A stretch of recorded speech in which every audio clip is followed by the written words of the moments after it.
Hello, everybody, and welcome to the Misfits. It's the 4th of July weekend, so, well, we're here to blow stuff up. No. Well, I am back at my home QTH, so it'll be a little odd. I'm getting used to being back home again. The chat is open. Hello, Wendell. Hello, Brenda. Little phone lines are up. Thank you, Ross, at Yerg's Radio. You can also listen on yergsradio.com if you're not able to watch, which we hope you're able to watch. And you can also call us at 1-888-88-YERGZ.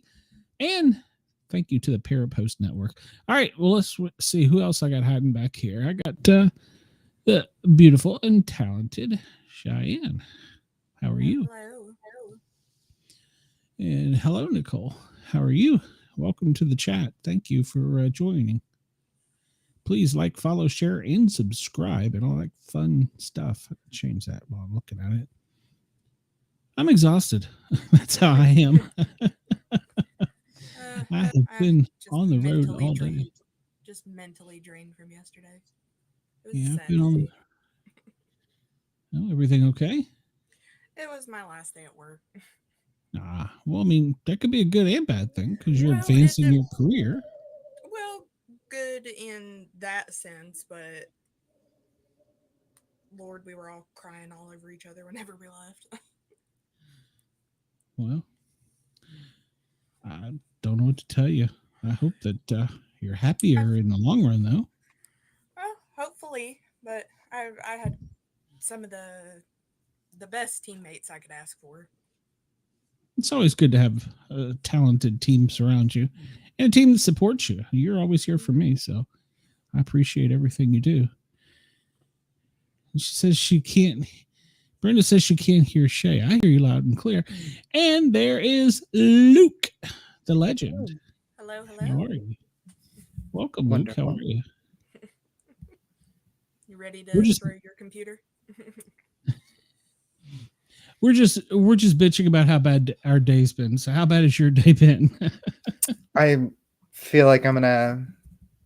I need a mental health retreat. Isn't there a something about the moon or the stars or something? Because everybody's feeling so kind of crappy. The moon can go screw itself. How about that? Is it a full moon? I'll have to look. Who wants to go shopping with me? I love shopping. Let's go. Yeah. Brenda wants to go. Shoes are half off for her, so. That's crazy. My underwear is completely off. Well, as long as you're not twirling it around. So. It's not big enough to twirl. Oh, I'm so sorry. I'm just kidding. I one time gave myself a black eye. What? Yeah, I was naked and I was gyrating just right in the eye. Wow. You know, it's funny. I have done that with my own tits before. That's crazy. Scary thing is I'd like to see that. And here I was thinking that black eye came from you not knowing how to make a sandwich. Sandwich? Now, apparently we had a new moon yesterday, so that could be partially. Oh, a new moon. A child moon. I didn't get a werewolf lover, so Oh, So does that mean that the energy levels are all zapped, or are they supposed to be recharged, or what? let's see. okay. So it just depends on how the moon affects you, right?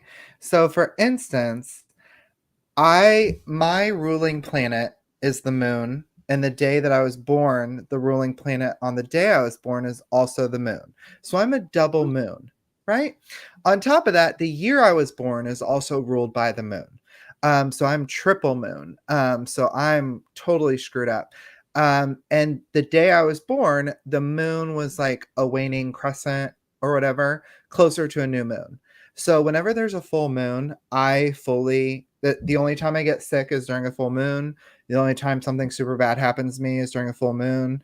I sleep like crap. I hate everybody. I hate, and I love to moon. Very good, Brenda. Yes. Um, So apparently it can cause a lot of low energy, and it should be a reset, but maybe we have to wait till God's day. Well, I think I only got like 4 hours sleep last night too, so I think that had something. love And that. driving for 4 hours. Oh, Love that. yeah, I got to drive and come back into Atlanta traffic. I missed it so much. I love Atlanta traffic. One time when I was driving down to Florida, I had to drive through Atlanta during rush hour. And that was 3 hours of my life that I will never want to do again. Yep, yep. And when I worked for DeKalb County, my station was right there where 285 and 85 and everything comes together. And if it rained, we were on the interstate continually. So yeah, I hate the interstate. I hate traffic. Can I ask you a question about? So I know that a flag with a blue line in it means police, but what does the red line mean? for firefighters? Firefighters. Okay. Yeah, yeah. And then So what do I fly if I want to support both? there's actually Purple line? one, because this is supposedly now racist, and so is this. Why? Don't ask me. I don't make the rules. Apparently, somebody that I don't know, because it discriminates, because this is for cops and that's for firemen. I really don't know the answer to I that. don't believe that I am not racist. The only race that I hate is the one you have to run. Okay. Terrible. Well, I hate those a lot. So if you see me And I running, was someone's chasing I was me. I was thinking about it the other day, and I thought, you know who the least racist people in the whole world are? Blind people, because to them, everyone's black. That's true. That's true. I get it. Yeah. But so now, to answer your question, there is now a public safety flag, and so it has a red stripe, a blue stripe, a white stripe for paramedics, Isn't there a gold gray stripe for one? dispatch, green one for military. Everyone gets their own flag now. Yeah, it's like I don't understand it. So. It's funny because I only figured all that out from looking at Thin Line's Station their logo. merch shop. No, their merch shop. Oh, I was like, what is all this different? Oh, okay. Oh, yeah. all There's right. a flag for everything and everybody now. I don't know. I don't care. I'm too tired to care anyhow. But I mean, if we're gonna get petty enough to complain about a line on the flag, I mean, technically, if you want to look at the rules, this is a violation of flag code. You're changing Yes, and it is. altering the flag. So Yes, it is. technically, Okay, so you can't do it. so gray is Anarchy. corrections, I yellow like is anarchy. dispatch. It Gray is says what? blue. It says corrections. Their shirt has one that has the different ones on it. Gray says corrections. Yellow Think it says was? dispatch. And it looks like EMS and police are both the same color blue. EMS was supposed to be white, I thought, but Um, can you all hear this? nursing is There's a white. war in the neighborhood. Oh, I know. Nursing is white, but with a red line through the middle of it. Nursing? When the hell did Yeah. nurses get a flag? Listen, It I says now nurse. identify as a paramedic, interracial, interspecies, bisexual, um, Military nurse. PTSD, polycule. You have to I explain identify. that one. I don't. I just keep saying that word on Facebook. I don't know what it means. Polycule. Yeah, what does that mean? I have no I've idea. never heard of it. I've I have never I no- guess heard of it. if you're in a certain type of polyamorous relationship, it's called a polycule. Like if one person is dating Like a somebody, but that so person like is a dating somebody else, and so those like a two aren't involved. molecule, but a polycule. Yes, That's I weird. think that's what it means. I keep saying it on Facebook, and I'm not into all that. Listen, I don't care about labels. I just like having sex with people, and Me too. I don't care. Like just So sit on in my face. practice, in practice, a polycule is a group of non-monogamous people linked by romantic and sexual relationships. So yeah, pretty much what you were saying. Brenda said her flag is a wheelchair.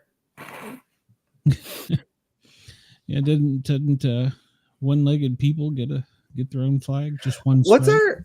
what's our topic tonight? Because I had something I want to talk about, but I don't want to go off So topic. it's toxic friendships today. Ooh, okay. We've all And had one of those. I have had quite a few people reach out, and I posted in a couple different subreddits, and I had quite a few people reach out with stories. And someone specifically messaged me one because it was too long for them to put in the comment somewhere. Well, did you tell them where our channel was that they could call? They could even call in with their story. 1-888-88-YERGZ. 1-888-88-YERGZ. So Might have to go shoot the link under where I commented.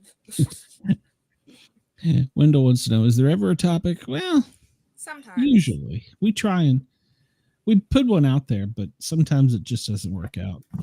You know, listen, before we get into that, I just want to touch base on what you said, Glenn, about all the fireworks going off in your neighborhood. Here's my old man rant. War zone. I don't know how you can hear this. Here's my old man rant. Everyone is talking about how crappy the economy is and how there's a recession, and oh my god, it's $7 for a carton of eggs, the world is ending. But y'all out here spending millions. I am in a neighborhood where every other house spent at least probably $500 on fireworks. Y'all are literally burning money, literally exploding it into the air in seconds. But the economy is crap. Oh God, it's so awful. Well, I'm just saying. I'll come to the defense of the rednecks. We do like to blow shit up. So yeah, but don't complain about the economy and say that everything's so expensive if you're going to spend half of your monthly allowance on literally just blowing things up. Well, I mean, it is America. We do like to blow things up. We love to complain. What was the quote in Iron Man? War is good, and we're good at war, or something like that. We're good at it. So, listen, I'm a millennial that has a house, and part of the reason I have a house and pay a mortgage is because I don't spend money on blowing things up. I'm with you, but I don't mind watching them. But I did notice in Tennessee, because of all the dry weather.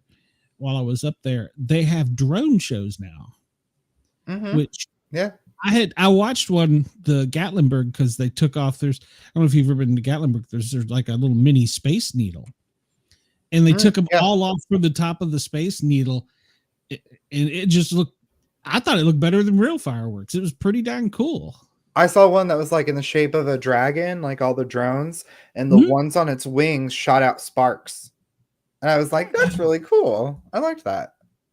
Yeah, they went up in like a shower, and then they blew up, and then when they came back down, they went and did something else. And yeah, it was cool. It was really cool. Yeah. Well, there was a group on America's Got Talent a couple years ago where their whole thing was they did drone shows. Oh, yeah. That was Yeah, pretty cool. yeah. Actually, I guess I'd never just paid attention to it because I thought it was cool. But for areas where there's high fire danger, that's a great idea. I prefer Because to not use only, drones for military strikes. well, I got a story about that. But not only do we, we like to blow shit up, we like to burn shit down too. So we're good at that. 100%. 100%. I got a good drone. I got a good drone story though. We're talking about the economy. Well, Obama, when he was in office, he decided that he wanted to kill less people with drones because if you shoot a big rocket, it kills a whole bunch of people. So he went to the Air Force and said he wants a Hellfire missile that fires a sword and can get one person. Now, I would love to have seen the guy in the Air Force plane and go, wait, you want me to do a throwing knife on a missile? Hell yeah. Hell yeah. I'm intrigued. Yeah, it's a America fires a sword. Heck yeah. We are definitely so good at killing people and blowing shit up here in America. So, oh my god, it's kind of what we're known for. So, it's kind of why we have the 4th of July, I guess. Yeah. Every time I go to the airport, I get stopped, and they always try to detain me because I got this bomb dick. Oh, explosive. All right, Shay, we'll get into your stories because I know Luke has a great story too. So we don't want to miss out on his story since we've only got you for an hour, Luke. So our first story comes from Distinct Company 613. They said, "Hi, 34 female, have been best friends with this person, 35 female, for over a decade. We grew up together and she stayed with my family for several years because of family problems happening in her home. Now we are in our 30s. We are both married, but my marriage took me several hours away by car. We've stayed in touch over the years and it has mostly been pleasant. However, I've always noticed that my friend has a recurring cycle of issues with people in her life, and the way she goes about it has gotten more and more toxic over the years. If you disagree with her, she ignores you and punishes you. On more than one occasion, we would argue and she would do petty things like killing our Snapchat streak after 2 years. I don't really care, it's just Snapchat. Or leaving me on red when I send her pictures of my young kids. I don't really respond to that type of behavior. It triggers me to feel like she thinks she has control of our friendship. A few months ago, we argued about something silly. She had been complaining about her close friend for a long time. Like, just about every conversation we had would have some sort of detour to complaining about this friend. Then one day she complains like usual and asks for my input. I ask her why she's friends with her if she's constantly complaining. This ended horribly as she twisted and made it so that I was unreliable because I'm too emotional, and that I can't be trusted because I can't control my emotional outbursts. I don't even remember the last time I complained about my friends. I have 3 kids and genuinely don't have time or capacity for such childish behavior. I'm very protective of my peace, having grown up in an extremely abusive household from both parents. So when someone presents them to me in a toxic way, I just automatically back out. I automatically back off. Several months have gone by and this friend reaches out to connect and talk things out. We set a time to speak the following day, and the time comes and she doesn't ring. I wait a little, send her a text, and when that doesn't work, I went ahead and decided to call her, which she also didn't answer. This left me feeling confused as I had made time to step away from my kids, and when I got nothing from her, I was starting to get frustrated. Finally, after 7 hours, she texts me and tells me she doesn't feel like talking anymore, which ignited rage within me. Why reach out if you're going to flake? I felt it was so absurd and rude of her to disrespect my time. Having to get away from 3 kids is not easy. I responded to her with a very hard boundary and I told her I was frustrated that she couldn't respect my time. She even admitted to ignoring my call. I set the boundary and she hasn't spoken to me since, and it has been 4 months now. I'm thinking it might be over for now. 4 months. Is there a limit? No. I mean, unless you have a 2-year restraining order, I guess that would be a limit. But I mean, it's however long you want it to be. I mean, yeah, but there's sounds also those friends that you don't talk to for 6 months, and you pick up the phone and call them, and it's like you stopped talking yesterday. So yeah, I'm lucky to have several friends like that, considering I live about an hour and a half away from where all my typical friends live. well, And you I all mean, are my we're only friends, so just seeing y'all online is enough for me. So I don't have any real friends. So You don't want to see me in person? You don't want to snuggle up? oh, well, heck yeah! When we get famous, we're gonna do a Vegas show. All of us. We're gonna have a live Misfit Ooh. show in Vegas. So Can it have strippers? we can have anything we want because we'll Ooh, be and I want rich I and want famous. I want one of those t-shirt cannons, and I want to shoot t-shirts at people and go, "Hot tour, Well, hot tour." you're gonna pay for the insurance on that because if you shoot one person in the eye, you're on your own. So Well, I've shot a lot of they people in the might eye, and they get they might over it. thank him for it. as Right. soon as I Right. said that, I was like, no way. Yeah, God, you walked in. I mean, you just sprinted right into I that. did. I did. God. I'm not on my A game. So Well, I'm it on the sounds like that's Z actually, game. I don't want to sound pessimistic, but that actually sounds like a very common dynamic that a lot of friends have. I mean, that story sounds so similar. I could have just Mhm. named 5 people that have gone through the same thing. Like, that's just life, man. It sucks, I but it's agree. life. It sounds very similar to a situation I found myself in. And I think at that point, you can try and reach out and, make amends, but in the end, you've got to decide, I don't have 3 kids. This lady has 3 kids, but you have to decide whether that's worth any of your time emotionally. Investment for Yeah. sure.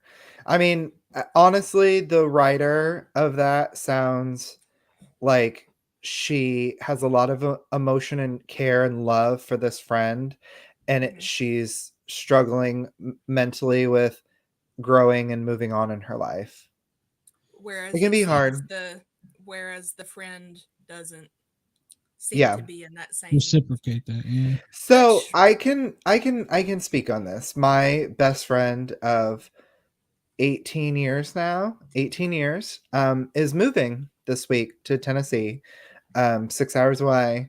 And it's been very difficult for me the past couple months with preparing for it because he's been my brother for 18 freaking years. And knowing that he's not going to be down the street for when my mom dies, or if something happens to me and my husband, or my dog dies, and he's not going to be down the street to come and hold me while I cry, is it's hard. terrifying. It's terrifying. And Yeah. so I can I've been a little bit emotional about it.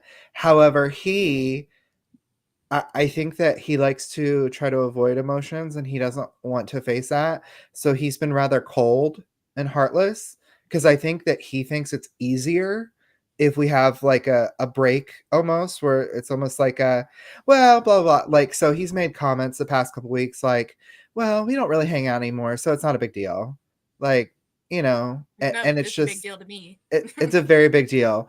And Yeah. he's like, well, it is what it is. And it's just, it's difficult because I'm struggling to think about who I'm going to be as a person without my best friend 5 minutes down the road. It was very much the same thing whenever I moved up here away from my best friend, who was a former manager of mine, and is the best human, best person I could have met. And we had planned, like, it would just be, hey, I'm having a crappy day. You want to go? We'll go meet up at Burger King. We'll go walk around the store and just talk, and we'd go eat and just go fart around all the time together. We had our like girls' days where we would like hit up all the Goodwills going down, like heading down towards Huntington our way, and then we'd go to the mall and we'd go get Chipotle. We had a certain routine that we would do together. And then whenever it came to time like for me to move, we had planned like, okay, well, we're going to go to dinner this day and that's when we're going to have our dinner. And then it was probably about 3 days later that I was getting ready to leave, and the day before that I was like no, I have to see you again.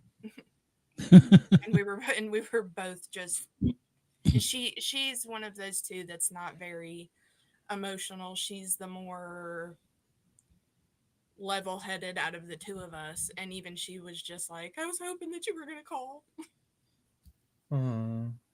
I think when I moved from Washington D.C. to Tennessee, like the high school friends, I mean, well, shoot, we had started grade school together. You know, I'd been there so long, and grade school like in the 1800s. It was rough. We had to walk uphill both ways in the snow. And Abraham Lincoln, that bastard. But he made us read books. And he freed the slaves. He did, but he wrote a lot of long letters we had to read. It was tedious. But I think I was the one that was more like, yeah, I'm just moving. It'll be okay. And of course, back then, like Luke said, we didn't have the internet. We would send letters and calls and stuff. But I don't know. Now, do you all go to like your high school reunions and stuff like that? I've not been to a single one, and I'm on my 60th. My 10-year was end of last month, and I was like, no. This is going to sound so shocking, and I know you're not going to believe this, but I was homeschooled, so I don't have a reunion. His high school reunion is every family get together. Yeah. I was going to say, you don't have to worry about I got bullied relentlessly. My teachers would just call me an F slur all the time. No, I was in public school system all through elementary and middle school, and I got bullied very, very hard for some reason. Like, kids don't like feminine boys. It's so weird, right? And so I finally, like, my mom pulled me and took me to a private school, and the private school was like 10 times worse, and they kicked me out. And I got kicked out of private school. And so I was like, well, I can't go back to public school. So I just did my 4 years of high school online. And that was a lot better because then I got to go and start a job and have a daytime job and have friends that were older and more mature and graduate earlier. And it was very beneficial.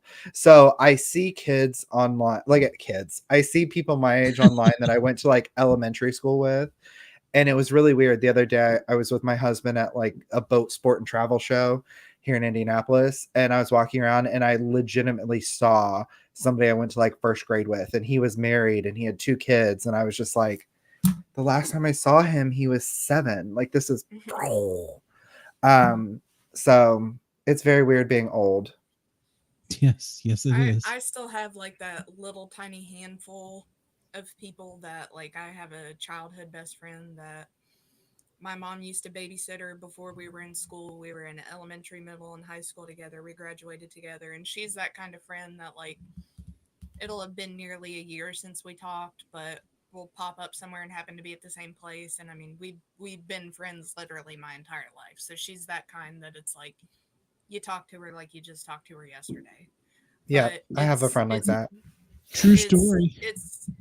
It's very much that like, oh, I knew you a long time ago. Don't talk to me. True story. The friend that I was closest to, I mean, we were 3rd grade on. I had to get a restraining order during the last election cycle. He lost his mind on me. And as a public servant, we have kind of different social media rules, and we don't post certain things. Usually hot topics, religion, politics. For sure. Sexual orientation, whatever. because What'd they you may tell me? see it online, and then I'm in your house taking care of you or your family member or something. And so it's kind of a rule for social media. And he couldn't get that through his head. He's like, I know what you're doing. You're giving money behind the scenes and da da da. I'm like, dude, do you not know what freaking firefighters make? I have no money. I've got no money. I got 3 kids. So yeah. So we ended up having to get a restraining order because he was like sending my wife pictures of Nazi dildos. His wiener? Yeah, no, it wouldn't have been that big. But yeah, we ended up having to get a restraining order. So, and I know he listens to the show. He listens to it on podcast. So yeah, I do know your probation officer. Yeah, and I do know his probation officer's phone number if he bothers me. So, ooh, I hope he watches me and touches himself. He would be extremely upset about you, and I don't understand this. We grew up together in the nation's capital, where it was the mixing bowl. But I've been mixed a few times. He took a right turn. Is it a right turn or a left turn? He took a turn. I don't know which way. He took a turn to the right. Probably a right turn. Yeah. If I had to guess. So yeah, well, see, there you go. I don't know the difference between right and left. And then somebody's like, "Were you red or blue?" Shit, I don't know. I don't know. I don't care. Fireman, I wear red. Is that something? I don't know, but oh Lord, don't tell him that. Is that bad? I don't know. Yeah, I really don't know. So, and you know what? It's not knowledge I want to jam in my head because I don't care. That's perfectly honest with you. Agreed. How the heck are you not hearing that the house is shaking? Holy cow. I can't hear anything. We're down. You have really good noise suppression. Yeah, we're one street off the lake, and they're on the pier shooting them back over. So they're all kind of going off above us. So, well, I'm hoping to later, but a long dry spell. I've been in Knoxville for a month. So. So our next story that we have she just changes the subject. Comes from Cultural Salad 5737. It's a weird name. She says, my ex-coworker friend, we were only friends for 2 years. She was very pretty and sweet on the outside, but on the inside she was ugly. She knew I was a softie. She told me stories for how her stepfather almost SA'd her, her family mistreated her, and how she used to be in domestic violence situations. Hook, line, and sinker. She leeched off me for months and months. It would be the same thing. I'm hungry, but I have no money. Or can you get me lunch? I forgot my wallet at home. I grew sick of her. She drained me. The friendship was one-sided. She never did anything nice for me. Despite of me helping her, despite her calling me her best friend, she didn't even invite me to her wedding. Here's the real kicker. I helped throw her a pre-wedding party at work. I felt so sick to my stomach, I blocked her on everything. Then I began to recall every sob story she told me. I then realized the math was not mathing. She had lied about all of her sob stories. None of the stories made sense. She's a narcissist and horrible human being.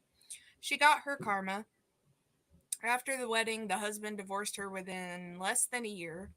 I learned this from a few coworkers. The ex-husband probably saw her true colors as well. Cute.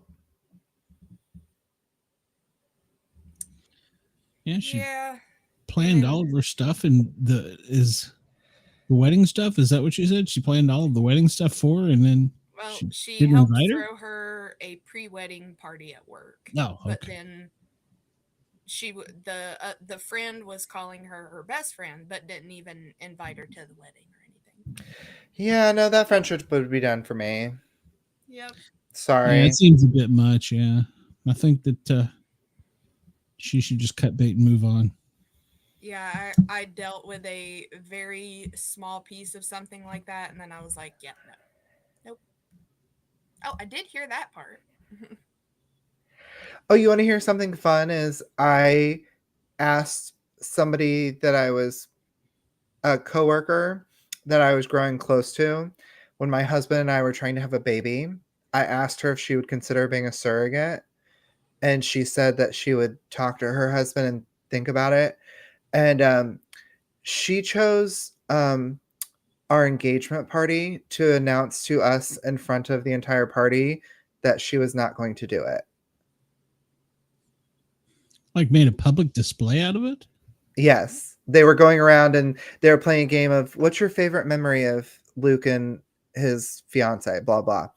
And it gets to her and she was like, I just love that he's always amazing and he's such a good human being. And he actually asked me to be their surrogate. And But I'm not unfortunately, gonna do it. unfortunately, I can't do it. But I think it's so great that he asked me.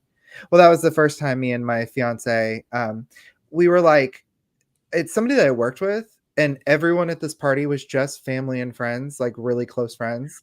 And we were like, why did she think she was here? Why do you think she was invited? And she picks now in front of everybody to tell them that she can't be our surrogate. Okay, very odd. Some people like to do public things like that, so that way they don't have to, because they're worried that the other person is going to like blow up or get mad or be upset or say whatever. But And my you husband think now he was very you think confused and angry. you think it would be easier to let you blow up via text or something For than sure. For Exactly. Yeah. in a sure. room full of your Yeah. friends and family Yeah, it was very odd. who Of course, may it or would may have not made for choose violence. it may have made for a better party if you didn't blow up with all those people there. But Oh Lord. I tell you yeah, what. But that's a some people are just inappropriate. I don't know what to say. what. Well, there's also those type of people that I don't want to say they don't know manners or they don't know rules or They're you know not self-aware. they're Oh, just what's the always like word? one They don't step out. tact. Mhm. Yes, so maybe I don't know. They don't grace, decorum, whatever. So are you still friends with this person or did Common you decency. No. No, oh, it was very strange, and I don't that's just I'm a weird bird, okay? It's very hard for me to get close with people because I'm an odd duckling, right? And um when you're this famous and this beautiful, like you're scared to let people near you. But They could take advantage of you they could take advantage of me. Like, how do I know that somebody's friends with me because they like who I am as a person or because they're and just not trying to just your get this ass. delicious booty in bed? Like, I know. It's so hard to know. I've had that problem so many times. I know. It's relatable, right? I'm sure nobody believes that. Yeah, I don't know. That is So, odd though. They would do are that. any of those stories that you have, any of them about people that they try to be friends with somebody, but that friend just wanted to do them and just ruin the I friendship? I Like a don't one know. night I type am thing. reading these on here for the first time. I have not Oh, looked fun. through. It's like a I surprise. Did you I start have a Reddit subreddit for just us for the Misfits? no. I went You under should. toxic friends and put a post, and I had Gotcha. several people Did you go on post a there, link and to the show so they can watch? I did. Beautiful. It has one upvote. I Oh, would like cute. to have some of those toxic friends call in. We should do like a Jerry Hey, Springer show. Is hey, this your that's daddy? why. That's that's It'd why be I put harder to on there get. like, hey, you can call in and tell us your toxic friend stories. We would love Love that. that. I would love that. Yeah. So here's another one by Anime Queen Eliza. He put, This will be wonderful. I was gonna say that name's very confusing. they put, oh, interesting. Here's my story. Oh, Um, interesting. Explanation point. I just I met visualized that, by the way. I met this friend when I was in 8th grade. I'll call her Kate for simplicity. Kate and I got to the same online school, so we never met in person. We became friends through a club, but whenever I tried to talk about my interests or feelings, she would always change the subject to something else. However, she would bombard me with texts at midnight because she needed to get things off her chest. I always gave a listening ear, but she never returned the favor. Last summer, she texted in a group chat that I talked once in a blue moon in, and said that I was too dramatic and that she couldn't handle it anymore. I didn't think I was being dramatic when I comforted her or when she was texting as if she was dying every other day. At that point, she texted me. I hadn't even tried to open up to her in months, so I'm not sure what happened. I'm not sure if this story works for your podcast, but I hope you get more. And then somebody commented on that one, textbook narcissist. Legit, I have a setting on my phone that is a timed do not disturb. So right at 11 p.m., my phone immediately switches to do not disturb and it does not turn off until 5 a.m. So during those 6 hours, my phone will not alert or call or ding unless it's I can add people that can overpass it. So like my mom, my husband, like I have people in there that they can call, but anyone else, my phone will not alert at all. So I can't do the 12 o'clock. Oh, my life is a mess. Well, then find someone else, baby, because my life, everyone's life is a mess. My life is a mess. Jesus's life is a mess. Okay. I know we should lean on each other, but you can lean on me during business hours. Okay. Business hours. Do not lean on me in the middle of the night. You're showing your age there. Your phone cuts off right at 11. Listen, I'm in bed by 9. This is past my bedtime. I usually fall asleep around 10, but if it's something like I may be watching a few TikTok videos and fall asleep shortly before 11, but I just do that to be safe. I say I can't watch TikTok and go to sleep. I get boundaries. They're just drawn in and more. I do turn mine off on do not disturb. I have that problem with like TikTok or not TikTok, Facebook Reels, which is basically just TikTok, and I'll just it's been 3 hours. What? Yep, I go back and forth between TikTok and Twitter, and it's consuming. But you know what? It is my what is it called? It is my self preservation, filling my bucket. It's the way that I soothe myself. It's the way I go to sleep. It's one of your little safety blankets. It's a safety blanket, yeah. Well, see, what I do is I start looking up like, current events and then get stuck into snakes coming up out of toilets or something. And it's just it's like a cycle. People acting stupid and doing funny stuff. Me too. Me too. Like I love car crashes and dash cam videos. Ooh. Yeah. If I'm on YouTube, it's just people acting stupidly to the police. And then I can just be like, oh, well, right there. Oh, like the sovereign citizens, like the sovereign citizens. Some of those, or it's like, they'll be like, it's all like body cam footage of like worst parents. And I love to see the ones of like kids getting their parents in trouble. Like there was a cop showed up and he came out and just threw a lunch-sized baggie of his mother's meth at the cop. I've got stories like that. So hot. And the cop is like, oh, what? No.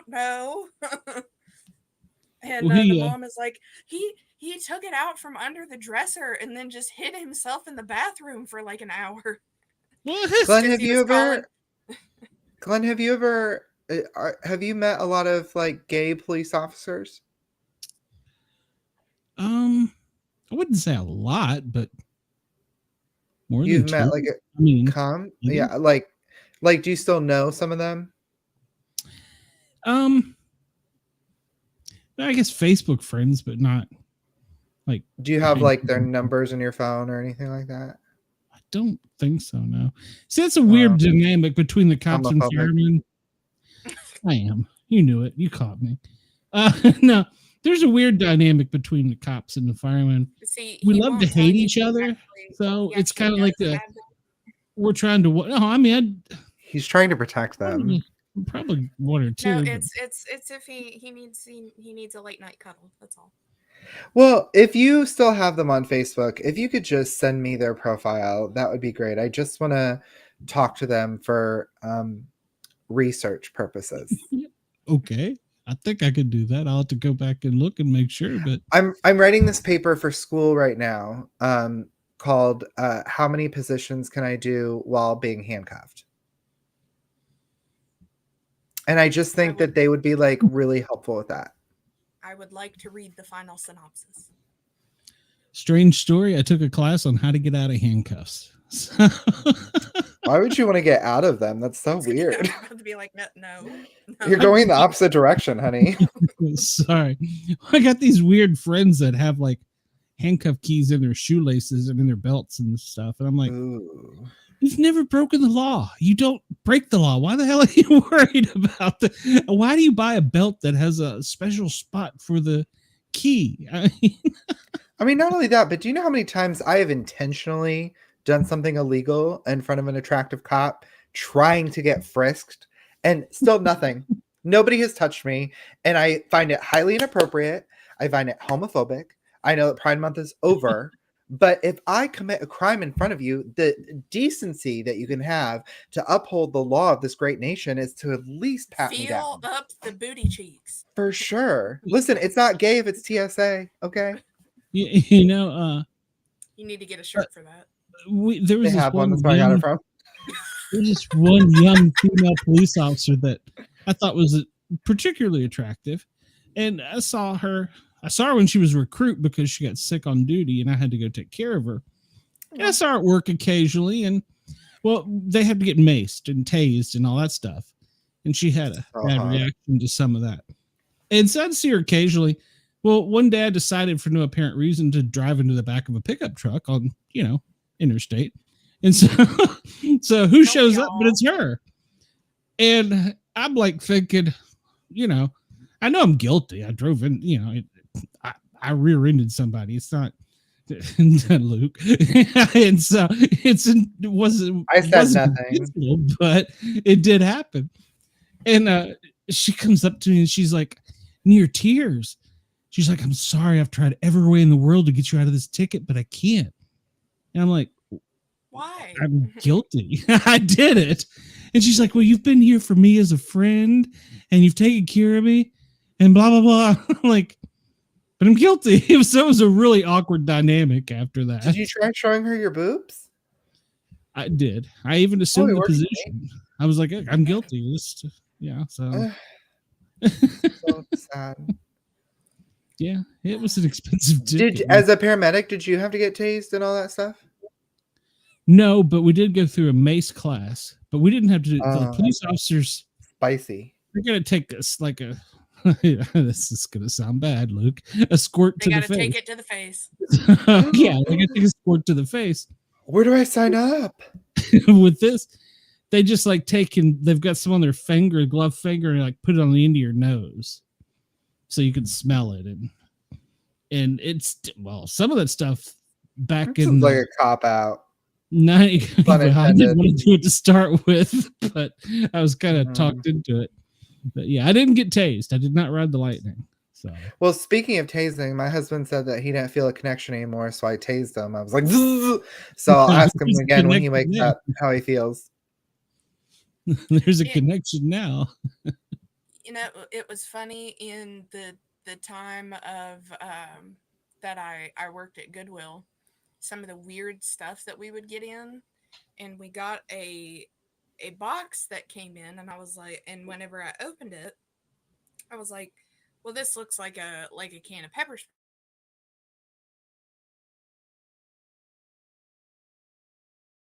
Throw it out, and there was a little they went behind the parking lot and was spraying it. No, I was spraying the dumpster with it, and it was green.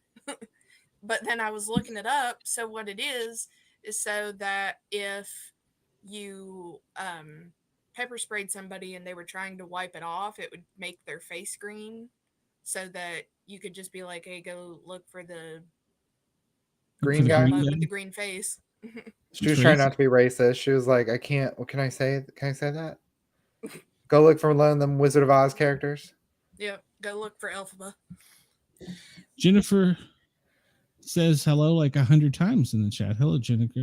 Hi, Jennifer. Please. It's time to some of that positive energy that you're using. Please like, follow, share, and subscribe. So Yes, follow me on OnlyFans. she said hi like 15 times. Is there really Maybe there's maybe you know what? Listen, She was there's excited. problems with technology. Things are screwing up today. And They are. Luke, have you seen a Bigfoot? Yes, I've seen a Bigfoot. I've had it in my mouth. I've had it on camera.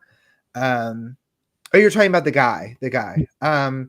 You know, one time I did see this guy that I thought was Andre the Giant. I did. Turns out it was just a really tall man. Proportionately, were all things equal? Oh, I don't know. He was clothed. Oh, okay. Listen, I will tell you what, though. I feel like I am a fairly average height person. I'm 5'11 and a half. I'm literally centimeters away from being 6 foot, like centimeters. And I went to a barbecue today, and somebody was there, and they brought their kids, and one of the children of this person was legit like 6'3", 6'4", full facial hair, like muscular, athletic, like, and I was like, oh, this man, he probably drives 15 years old. 15. I'm like, what kind of hormones are they putting in the milk these days? That's ridiculous. Ridiculous. He has more facial hair than I've grown in my life. In my life. And I'm like, you're taller than me. You have facial, like, what? I'm double your age. More than double. Oh my God, I'm more than double his age. I'm so old. Oh my God. I need to go get Botox tomorrow. Holy crap. You can borrow my cold cream. Oh. Now, I did get this thing on Temu that's like Botox cream. It's supposed to like it's supposed to dry and stretch your skin. So I'm gonna try it. You're gonna wake up looking like Nancy Pelosi. And she's only like 20 years old. So I don't want to look like Nancy Pelosi. Gross. Jennifer's fine. Hi, Jennifer. Welcome. Yes. 5 years old. Maybe. And access to YouTube. Your parents are very neglectful. They are. They are. I want you to go back to mommy, and I want you to say, Mommy, guess what I learned on the internet today? And mommy's going to say, what? And Jennifer, I want you to say, you got a hot tour. You got a hot tour and spit on that thing. Say that right to mommy, Jennifer. I have a bad story about that, but Bobby Dizzle has a contact where he can get in touch with that girl. Can we get her on the show? I was like, please.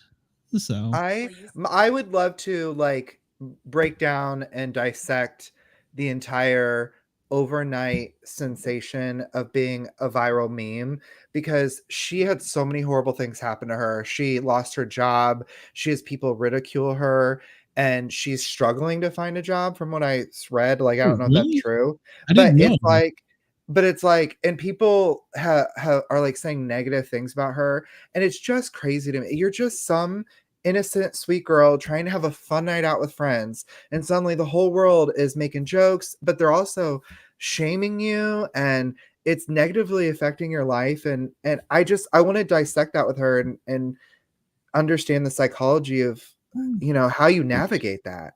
That's insane.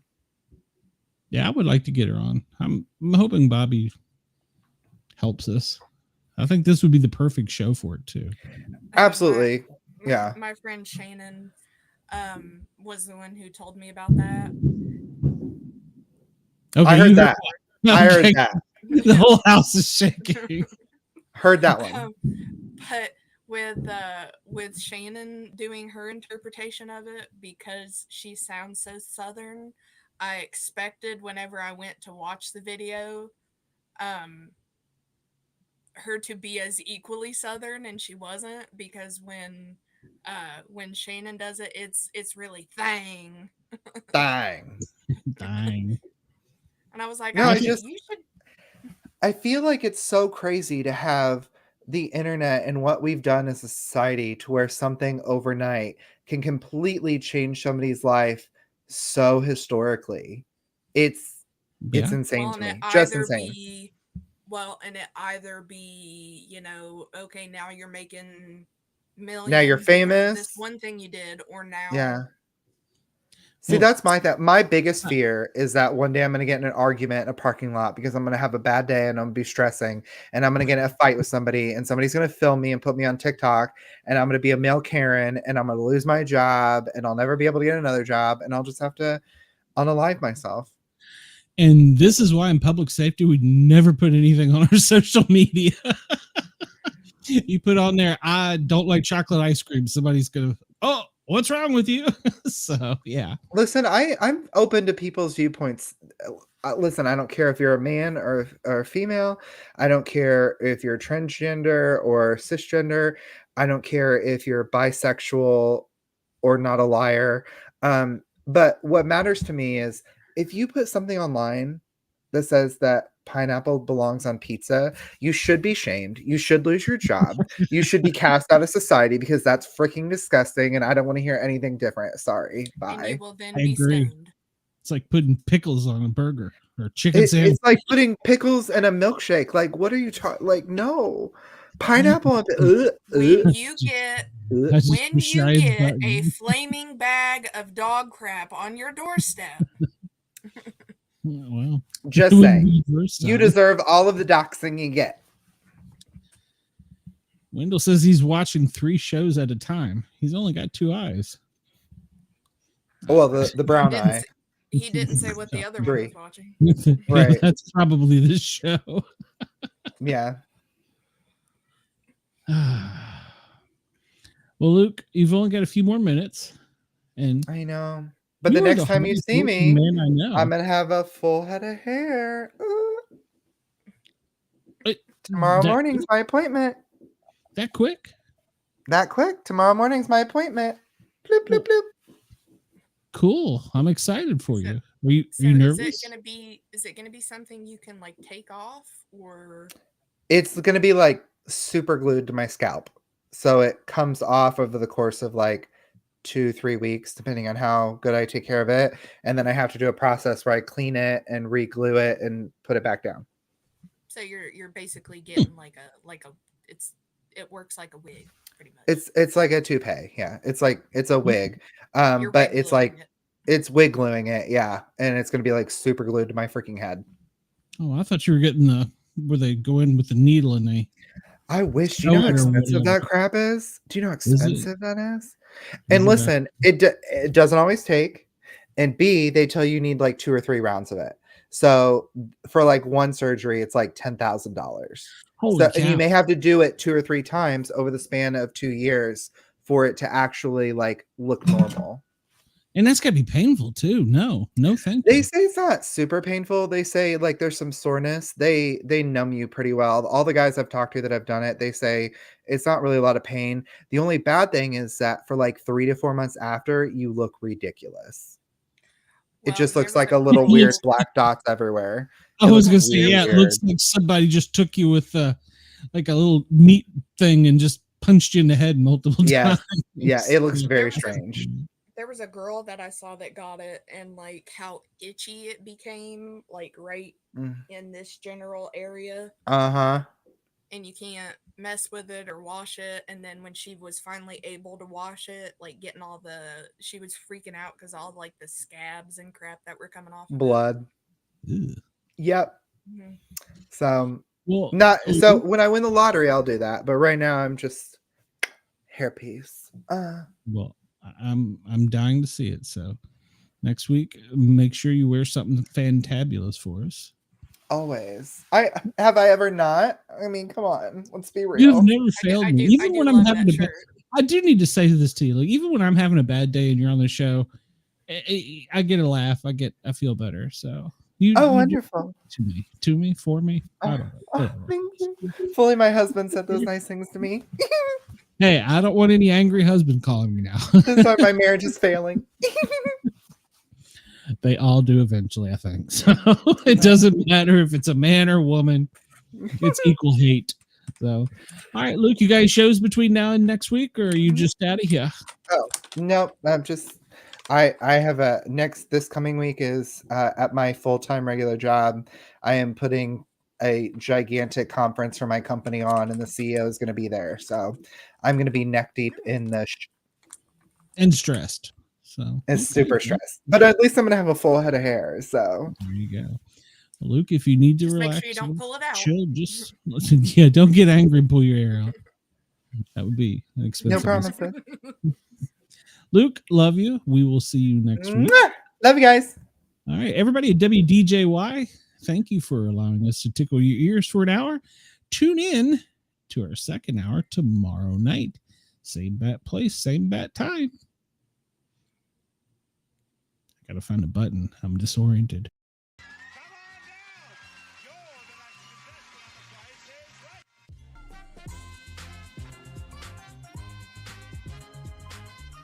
Hi, Rich Fields here, and come on down. It's time for the Sportcat Show.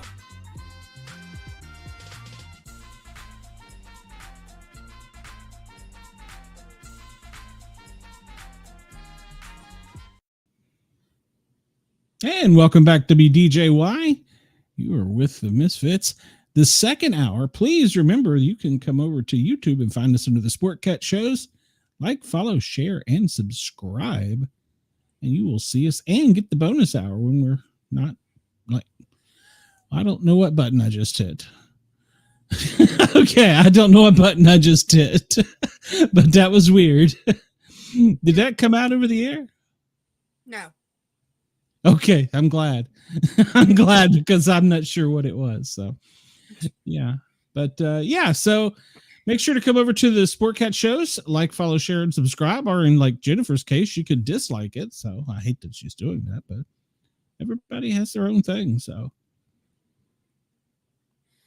you know, Cheyenne, we've got a long story coming up here. Uh-oh. Well, between the explosions, I'm ready for it. So this is from Impressive Trash 111. And I will read their small disclaimer at the bottom here first. That this is a very summarized version of everything. There was a lot more going on with this person, but yeah. So, I had been friends with this person since freshman year of high school. We hung out all the time and often had a lot of our classes together. After graduating, we lost touch for a year. I stayed behind in our hometown and went to work. They went to college but dropped out. We reconnected after they moved back. Again, we still hung out a lot. Yet they were always kind of self-centered, always along with some other toxic traits, but we were young, so I didn't really think anything of it. Anyway, by the time we were 23, I started to really focus in on the bad behaviors. They had no problem ghosting me even though we made plans. They had no issue holding me up if they drove us somewhere, especially if I really needed to be somewhere else by a certain time. They would trash talk people if they questioned this person or challenged them to do better. They would leave trash in my car, basically things that you'd expect someone that's like 15 to do or just not quite understand.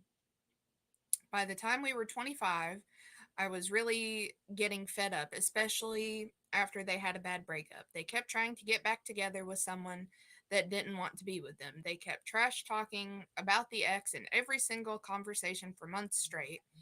Then at 26, I really had enough. This was in like 2020. I started to go down the career path I had always wanted to. I began to take an online course to get certified. Everyone was happy about this, including myself, but they got real weird. By spring 2021, I started to work at a job within the career path I wanted. This person was already in this career path, but didn't take it seriously. They used it as a crutch every time they got fired from anything else. They were just so weird about it, almost gatekeeping it, going as far as calling me their protege, which was insulting to the people actually helping me out and to me, considering I actually got certified and lived to do this kind of work and wanted to go further. I think looking back, they were feeling threatened and lesser. I did make a ton of progress. March to May of 2021, made a lot of other friends, etc. In June 2021, I had just finished 10 hours of work. It was very hot and humid. I was tired, and the last task I had was taking forever. I was frustrated and just wanted to finish and go home. My job was made difficult that day because of coworkers slacking that week. I was venting to them about it, and they didn't want to hear it. This is after they had spent yet another conversation ranting about their ex. I always listened to this person. I always offer advice if wanted. I always offered support. Yet for months, they were unsupportive, really rude, pompous, and just never wanted to hear me vent. I had enough and finished my crap and left. They never texted me. Instead, they posted passive aggressive quotes to Facebook. So I never texted them either. The following week they were trying to do a smear campaign against me with people that I work with or see at work. They turned mutual friends on me, but failed at turning people at work on me. They purposefully did a crap job if I was on the next shift, and they went out of their way to be around just to ignore me when I was working. I requested to completely change my schedule and location, but I still had to go to that location once a week. The manager finally had enough of their BS and fired them. Either that or really wanted me to come back more days at that location. They proceeded to drive past my place almost every evening after that. They finally moved out of their parents' house to another state with their cousin and finally had peace. It's been great since then. And how old was this person, did they say? Let's see. So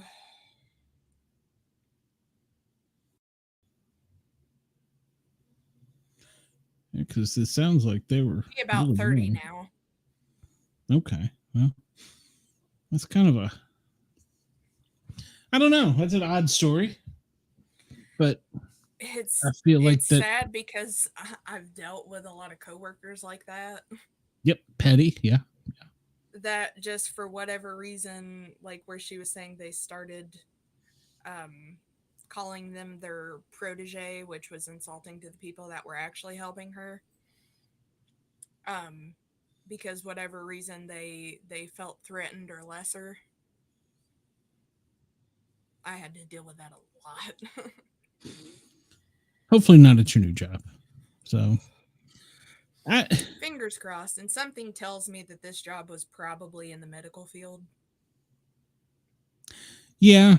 The only thing I got similar is in our job, you had like, I want to say the senior man. I mean, it wasn't necessarily your lieutenant, your captain, even your sergeant. You know, it was usually like the driver, the guy who's been there for the longest time at that station. He knows the station, he knows her, or she. And one day I realized I was a senior man, and I was like, no, wait, I don't want. You guys are talking about wanting to be like me. No, don't be like me. Go do something else. There's still time. It's too late for me. So there was a very awkward feeling for me when I realized that I was the senior man. But I mean, in one way it was nice, but I didn't want anybody There's to a lot be of like pressure. me. There's a lot of pressure there. Yeah.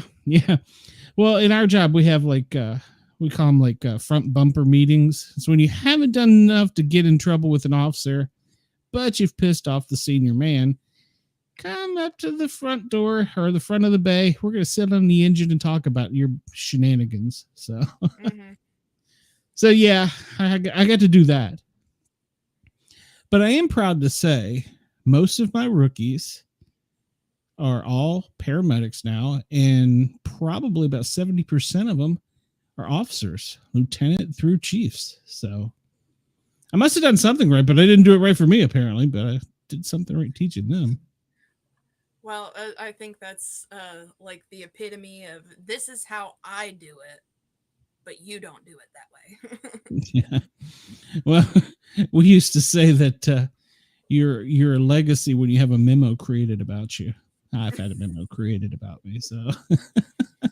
Well, I'm sure there's been more than one. Probably. Well, yeah, probably. Nobody got hurt. It was all fun. Just certain shenanigans you can't do around the firehouse. So it's inappropriate to call dispatch in the middle of the night and ask them if they know how to do their job. So who knew that? Actually, I didn't call. I faxed them the protocol for their job from the station. That woke up an assistant chief. Yeah, guilty. Well, I mean, they needed a little reminder.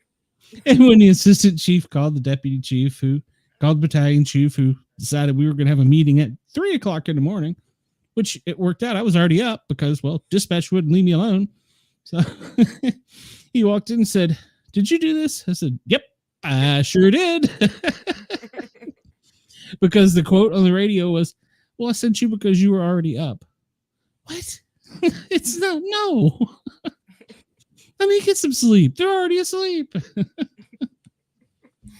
Yeah, sometimes what's that other saying? Is it feels good to say it? It was probably wrong.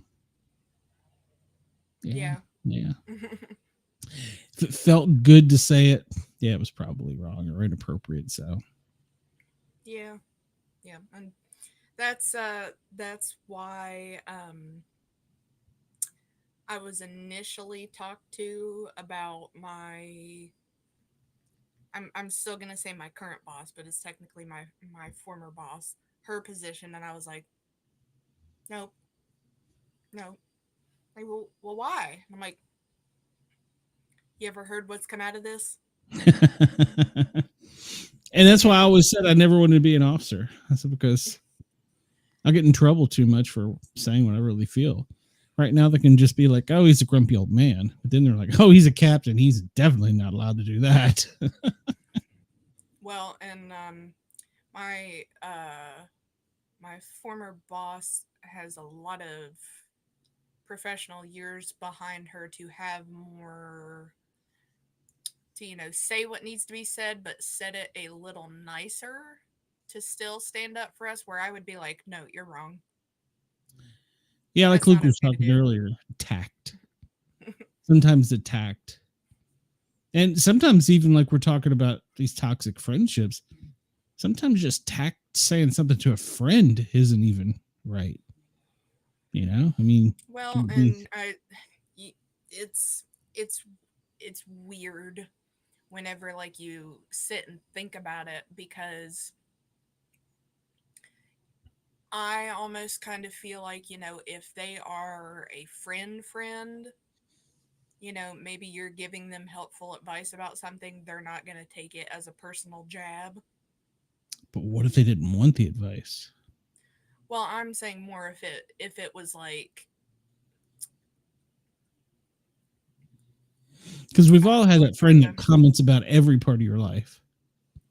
Well, if it's every part of it and you never asked, it would be one thing. If it was like, can I offer you a tiny solution of something you might not have tried that might help that? Yeah, here's a lifesaver. Okay, Yeah. you don't want it. All right, that's fine. I was just, but it's almost like it again. You gotta read the room of what you're, and if you're, I feel like Yes. if you're, if you're good friends, that they're not coming. It might get on your nerves a little bit, but that they're not coming from a bad place. True. But Is something like that better done via text or via? Yeah.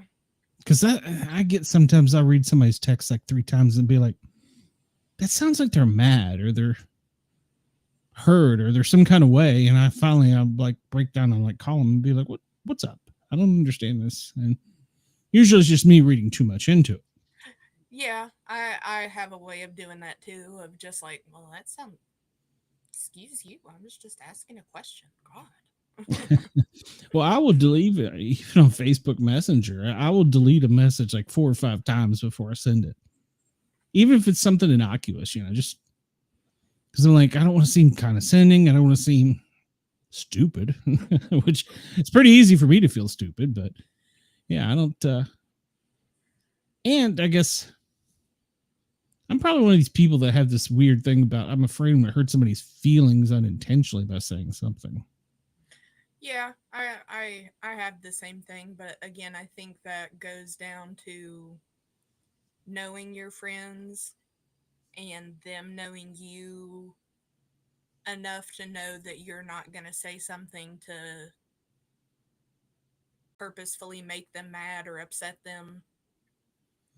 Like Yeah. with me and granted, me and my best friend haven't been in that situation that I can think of off the top of my head, but I knew if she were to be like, hey, you handled that wrong, and it might upset me more at myself than anything, but I know she's telling me because she cares. She's older. Yeah. She might know a little bit better than I do. And I was thinking about this coming down the road, thinking about the show, and there's a guy I'm gonna say we retired at the same time, but we kind of left the department at the same time, and we kept up, like, because he was my mentor when I came to this department, and we kept up for a long period of time, and it hit me today. It's like, you haven't heard from him in a long time, and we used to talk almost every day, and now it's like I haven't talked to him like since maybe Christmas. Mm-hmm. So I'm like, huh, I don't know. And we all get busy with life. I mean, well, and I it think happens. there are, you know, various types of friendships as well.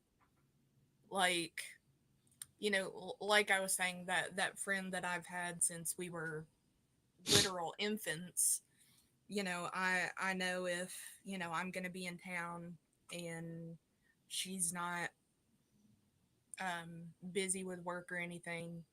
Like there was one time I was having a rough day and I was like, do you want to just go and get your nails done with me? And she's like, yeah, sure.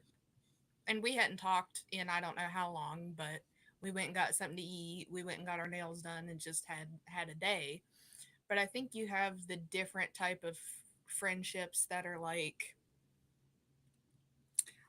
me and my best friend. It's like, you know, she is very busy in her career and obviously things are changing for me, and she's moving up a lot in what she's doing, and so there might be just a random, you know, we might not have talked in a month or two and I'll just be get a text that's like, can I just lay down a lot of crap for you that's been going on? I'm like, please do. And we'll have texted for hours just about some random crazy stuff that she's got going on, and you know they you know are not often, and despite some of it being crazy stuff, you cherish those little moments. Yeah, agreed. Yeah, and that And reminded me, I actually got into a weird situation the other night. A guy had messaged and wanted us to come visit. He's got a new home down in Lower Alabama. He's invited us down. He's got a guest house and all this stuff. And he invited us like a month ago. And I accepted us. Yeah, I'd like to come see you. I haven't seen you in a while. It sounds cool. Well, then, you know, I ended up being in Knoxville helping the family. So last night around midnight in a group chat, I get this message that says, any word on when you're heading this way anytime soon? You said a couple of weeks ago. And then he goes over and he jumps me. He says, I'm still waiting to find out why you're not here. What happened? And he says this, what happened, like 4 times in this group chat. And so I messaged him back. I said, I'm still in Knoxville. I'm still taking care of family things. And then he's like, don't worry, I have no expectations of you now. So no need for you to be concerned about coming here. Take care. It's like, are you drinking? You know? And he says, well, you didn't tell me anything. And I look back at the conversation. It's like, you knew it was in Tennessee. So I don't get it. Travis had a guy that he worked with at one point where it was very much that same kind of just out of the blue kind of stuff like that. Like, yeah, and it was like midnight. You it was weird. Like, you understand life happens, right? Yeah, it's, you know, I can't drive to Lower Alabama tomorrow. Yeah. I don't know. I just thought that was kind of weird. But none of my other friends in the group chat jumped in and said anything. So that made me feel kind of like, well, maybe I was wrong. I mean, I don't know. Family first, and life gets in the way of everything. Holy cow. So no matter what your best intentions are, sometimes you still end up having to do stuff you don't want to. Well, and that's life for you. I feel like this has turned into a Dear Abby show. We haven't had any write-ins yet. Yeah, we have it. And the phone line is open. 1-888-88-YERGZ. 1-888-88-YERGZ. I see we got quite a few viewers. Somebody can call us in and ask Aunt Shay a question. And if you have a friend that was a toxic relationship, we'd love to hear about it. We would love to talk about it. Because, well, that's what we do. This next one we have is by Maze Neat. She is my husband's best friend's wife. We hit it off at first and hung out a few times over the beginning of mine and my husband's marriage. I knew from my husband and mutual friends that she had a track record of displaying really questionable behavior and being an absolute basket case, but I gave her a chance anyway. The first incident happened when I found out I was pregnant. She decided to take it upon herself to make a really passive aggressive social media post about people having kids when they shouldn't, and being overall hypercritical of having a child after already having children from a previous relationship. This is my second marriage. There was absolutely no doubt that this post was about me, and I wasn't the only person who caught on. She got absolutely dragged for her hot take, lol. Not specifically because the post was about me, but mainly because what she was saying was so insanely judgmental and rude. She ended up deleting the post before I could chime in or get a screenshot, which was something she did often. Share her hot takes, get dragged, then delete the post. Accountability isn't her strong suit. I stopped talking to her for a few years after that. A few years later, against my better judgment, we started talking again. We started hanging out as a group with two other women, and things were all right for a little while until she started getting squirrely again. We had a group chat between the four of us, and we'd all chat in there almost every day. But we're all adults, and 3 out of 4 of us have kids, so sometimes we would be quiet in the chat. On those days, she would start messaging weird self-pity stuff like how lonely she is and that no one likes her. At first, we would all take the time to talk to her and reassure her that we were all her friends and that we did indeed care about her. But after about 3, 4, 5 times in a week of this, it would get very exhausting. She started sending passive or vague messages, deleting them if we didn't reply immediately, send more self pity, delete them again if we didn't respond the way she wanted. Round and round we go. We really tried to be there for her, but we just couldn't be there all the time. After a while, it started to feel very overwhelming and very manipulative. uh, Crap kind of hit the fan when she started passive aggressively attacking one of our friends. She'd say questionable things like insinuations about her relationship with certain men, claiming there were rumors.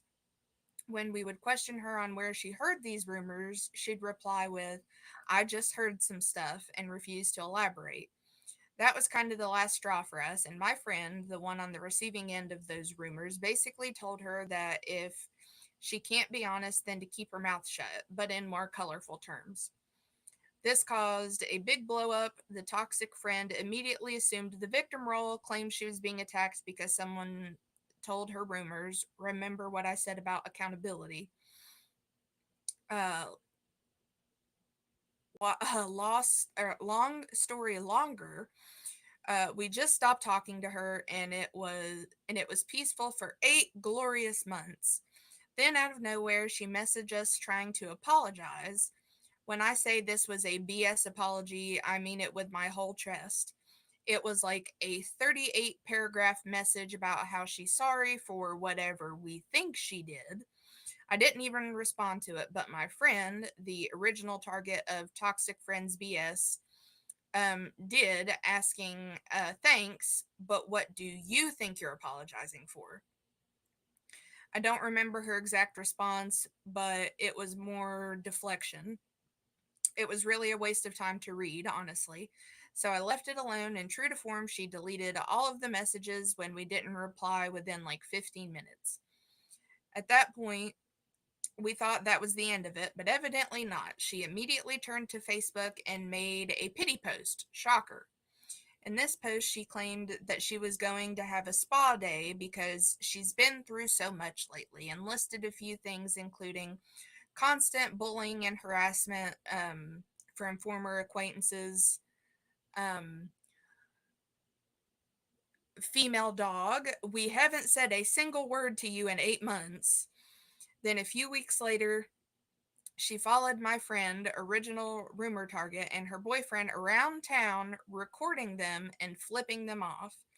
So friend followed her back and confronted her, asking if she had a problem. Toxic friend immediately tucked tail and ran into her house.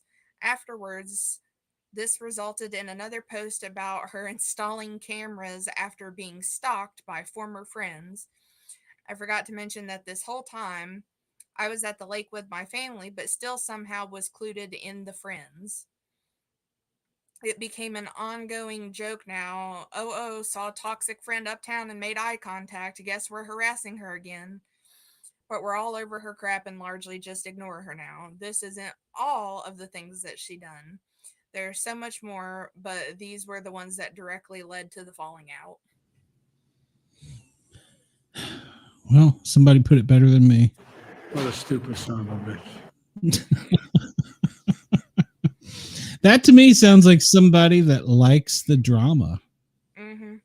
They thrive for that drama. They need the attention. If it's not on them, then nobody else can't be anywhere else. Yeah. Yeah, that's yeah, she likes the, well, I say she. Well, you said I think it was a she.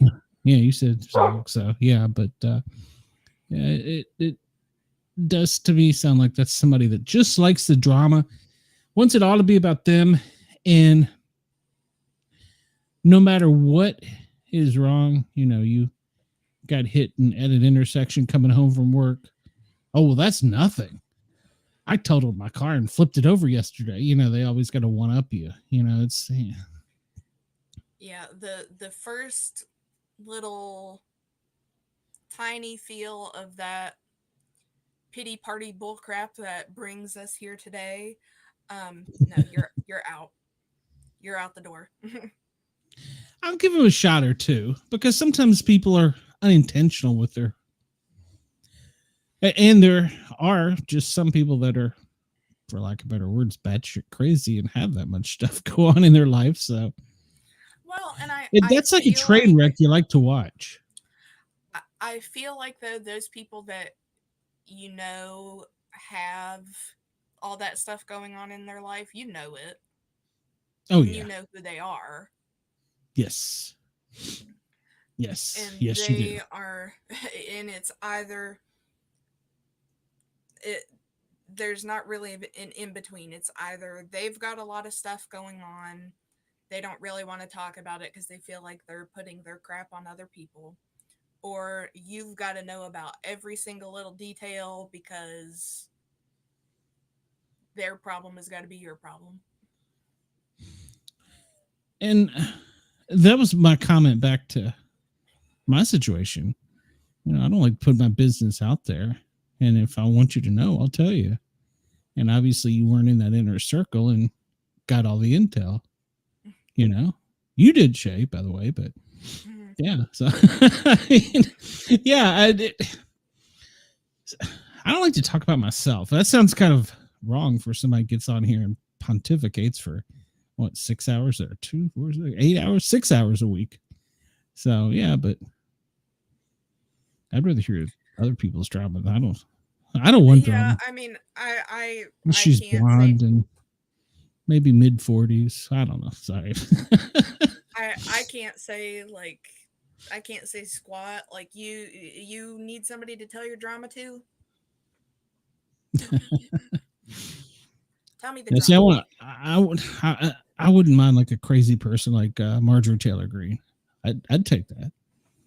I'd take that in a heartbeat. I'd be like, bring it. I want to hear this. So I want to But be your friend. but it that like just triggered one of the biggest pet peeves that I have, that there are so many people, thankfully most of them have weeded themselves out, that I went to school with, primarily female, who if you're gonna go on social media and drag somebody, tag them in it. Tag 'em Agreed. in it. Agreed. If I I got a mean, problem so bad that I want to put it out on Facebook, no, it is Shy LK Asylum is with whoever Sportcat. Yeah, I agree with you. But when social media first started, a lot of people were like, "Oh, he said that about me," or "She said that about me." No, no. it wasn't about And you at now, all. and now I get people who comment and they'll be like, "Well, did you read that comment?" No, I don't care. So, yeah. And Wendell says that B Dizzle is a drama queen. Only I can see sometimes. that. I can see that. If somebody stole his Bucky's hat, he'd really be upset. So It's true. he would So, be. and I have one last relatively long one here Uh-oh. that Did you say the got, best for last? Like a well, I don't real. know. I still haven't I haven't I read just it remembered I except got two screens and buttons now. Sorry. That's how weak 2 hours into the show, I realized I got sound effects. Sorry. Go ahead. Just don't mind me. so this one was messaged to me. Oh, this has got to be a good one then. Well, this is from the Duck Queens.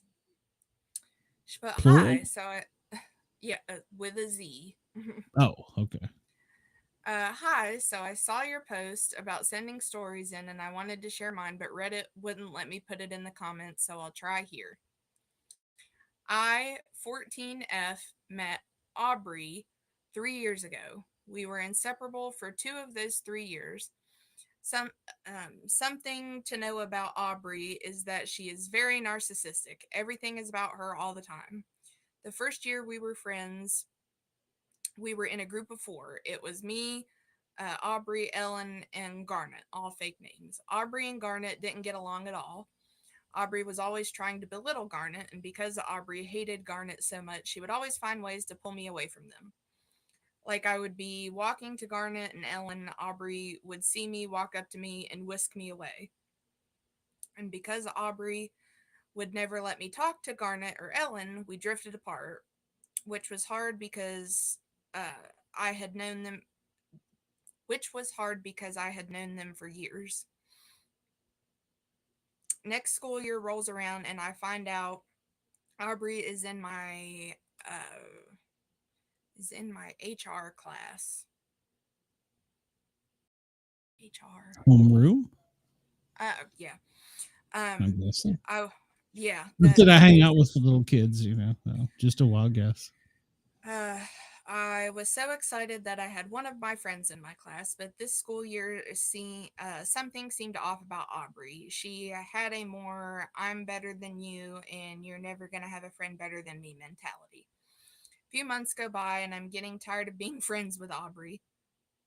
She was starting to point out things that I was insecure about. If I told her something I didn't want anyone else to know, somehow magically one of my other friends knew about it. I knew Aubrey could feel me drifting away from her, so she would buy me little things that I had never asked for, and she would hold it over my head every time we got into an argument. I got you this, so you have to do this. During the school year, Aubrey and I meet Kay. We become a trio. I honestly thought that Kay liked me more than Aubrey, but they were always buddies when it was, well, no, hold on. But they were always buddy when it was convenient for Aubrey.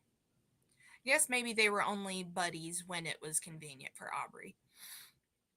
Like, if I didn't want to hang out with Aubrey, right after she would yap about what she didn't like about Kay, she would go and be besties with Kay. Months go by and my little brain is grasping that Aubrey has never and will never be a real friend and her love is conditional. I realized that if she was a true friend, she wouldn't laugh at my insecurities, she wouldn't talk crap about me, and she wouldn't air out my business. Because I could actually, before I could actually break up with Aubrey, we got into an argument at school, not in class though. I was sitting on a bench talking to my friends, and then Aubrey started kicking me in the spine hard and laughing. What? Because she was kicking me, I fell off the bench I was sitting on. I was really angry, so I got up, sat down next to her, and started kicking and pushing like she was doing to me. We got into a little bit of a tussle, and right before I knew it, Aubrey bit me in my upper thigh.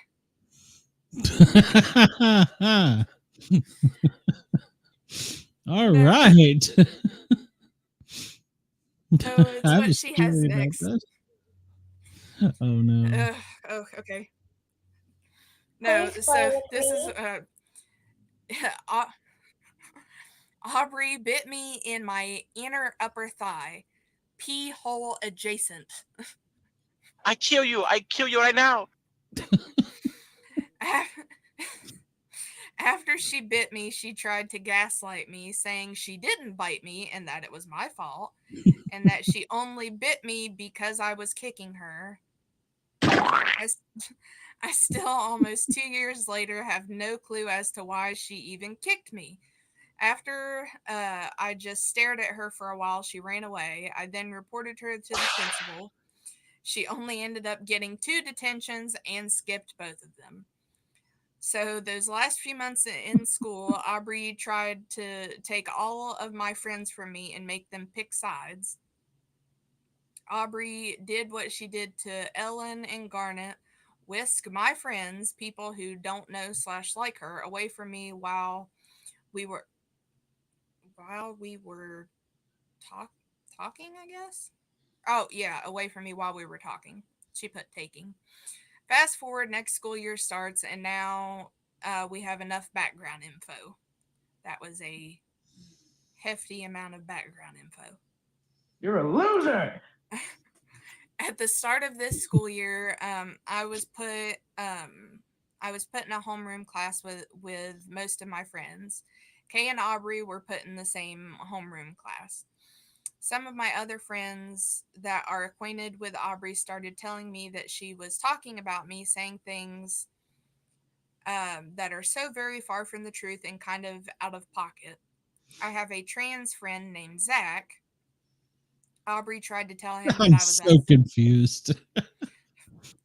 This is a 14, 15-year-old writing this. Aubrey tried to tell him that I was unsupportive of him being trans. I'm still friends with him. Anyway, my friend Josie told me that Aubrey was making TikToks about me, 2 that I'm aware of. I love that that's the way that social media has headed in response. We just make a TikTok in response. Maybe I'm too old. I haven't done this. 2 that I'm aware of. I feel there will be more to come. One was her lip syncing to Backstabber by Kesha, and the other Murder by I don't know who. It goes, I effing hate this bee. I want her in the ditch. Wow. Kay was the one who sent the videos to me. Aubrey found out what Kay and Josie did and was so angry and upset at them. She acted like they had just killed her dog. I honestly don't know if Aubrey for sure knew that it was Kay and Josie who told me, but I know that Kay got her butt chewed. Around the end of September, our grade went on a camping trip. The principal made sure that Aubrey and I weren't in the same class. She told the teachers that we were never allowed to be together. My science teacher puts us in the same gosh darn cabin. Oh no. Aubrey was talking crap about me, mean mugging me, doing all she could to let me know she hates me. I don't know why Aubrey hates me. I don't really care, to be honest, but she actually acts like I gaslit her and bullied her for 2 years. I'm just going to say she acts like she gaslit her and bullied her for 2 years. On the first night in the cabin, I was waiting to go up on my friend's bunk, so I sat on the lower bunk because I knew someone was coming down from the top. I sat on the bottom so I could be out of the way to whoever was coming down. I didn't know it was Aubrey. I didn't even know she was up there. When Aubrey was coming down the ladder, she sees me sitting down and starts doing her stupid witch cackle. Once Aubrey is off the ladder, she grabs my ankles and starts trying to drag me off the bed. What? I start kicking her, trying to get loose because I was getting dangerously close to bonking my head on the bed frame. Oh. I hate it when that I happens. I shouldn't have read too far ahead. Do y'all want to guess what she did in self-defense? She spread my legs open and kicks me in the crotch. I'm gonna come. Wow. In parentheses, she's a little obsessed with that area of mine. And because she's a little coward and she knows I'll fight back if she keeps on standing there, she runs away and sits with the counselors. I'm in shock, so I get up and walk up to the ladder to my friend's bed and tell all the people who were up there what was happening. Now, how tall was this bed that they didn't see this? Yeah, that's what I'm wondering. And why did they then need it explained? Exactly. You'd think that you see someone getting kicked in the cooch, you'd want to join in or something. I'd be laughing. One of you turns I'm sorry. Get smacked in the mouth if you don't keep it down. I'm sorry. I know that hurt, but it's pretty funny. See, I'd be on that top bunk like, Let's get ready to rumble!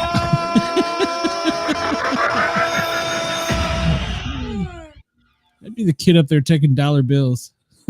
You get $1 on Jessie or Garnet or whatever her name was. So I knew Aubrey could hear me spreading drama. She ends up telling the counselor that she is close to that I'm spreading drama and lies and that she was doing it in self-defense. And also, if there's a counselor in there, how did they not hear and see this happen? The counselor that she talked... Open the door. There's counselors. Open the door. I just got a sad feeling about this. The counselor that she talked to pulled me aside and said if I was spreading drama that she was going to have me sent home. So I got in trouble for getting kicked in the crotch and telling my friends. My mom called the principal after I told her, and nothing happened to Aubrey. My mom was able to set up a meeting with the principal and Aubrey's grandma. My wonderful mom brought proof of everything she did to me. She had a picture of the bite marks, the TikTok video she had made about me, everything. Now, when I say that her grandma is delusional, I'm not exaggerating. Girl lied and said that I was abusing her granddaughter and that she had bruises all over her arms and legs that came from me. 1, that's false. 2, where's your proof? Because if my child was coming home with bruises all over her body, I would take at least one picture. And 3, Aubrey plays soccer. The sport where all you do is kick. And can you guess what happens to Aubrey? Nothing. Now on to the next issue. Wow. One morning I go into Kay's class to say hi and give her a hug like I do every day. Aubrey does her usual side eye and I go off to class. Lunchtime rolls around. Kay and I sit together at lunch every day. Sometimes Aubrey joins, sometimes she goes to another table. But this day she sat here.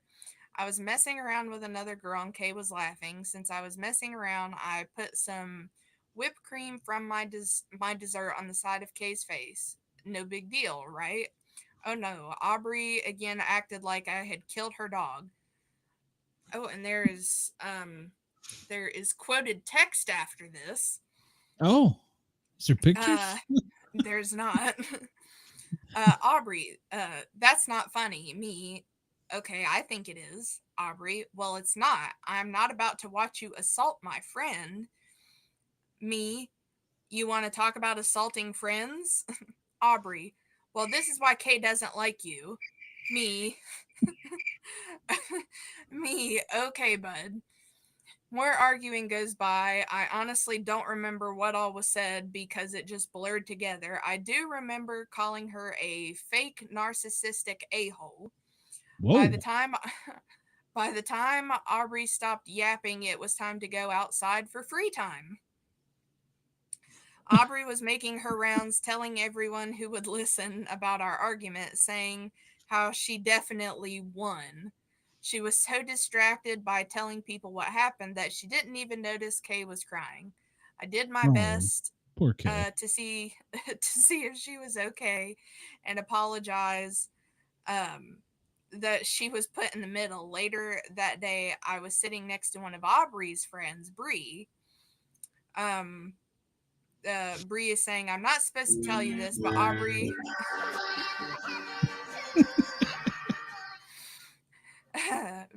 I'm not supposed to tell you this, but Aubrey is making Kay pick who to be friends with, you or her. After school, I sent Kay a text.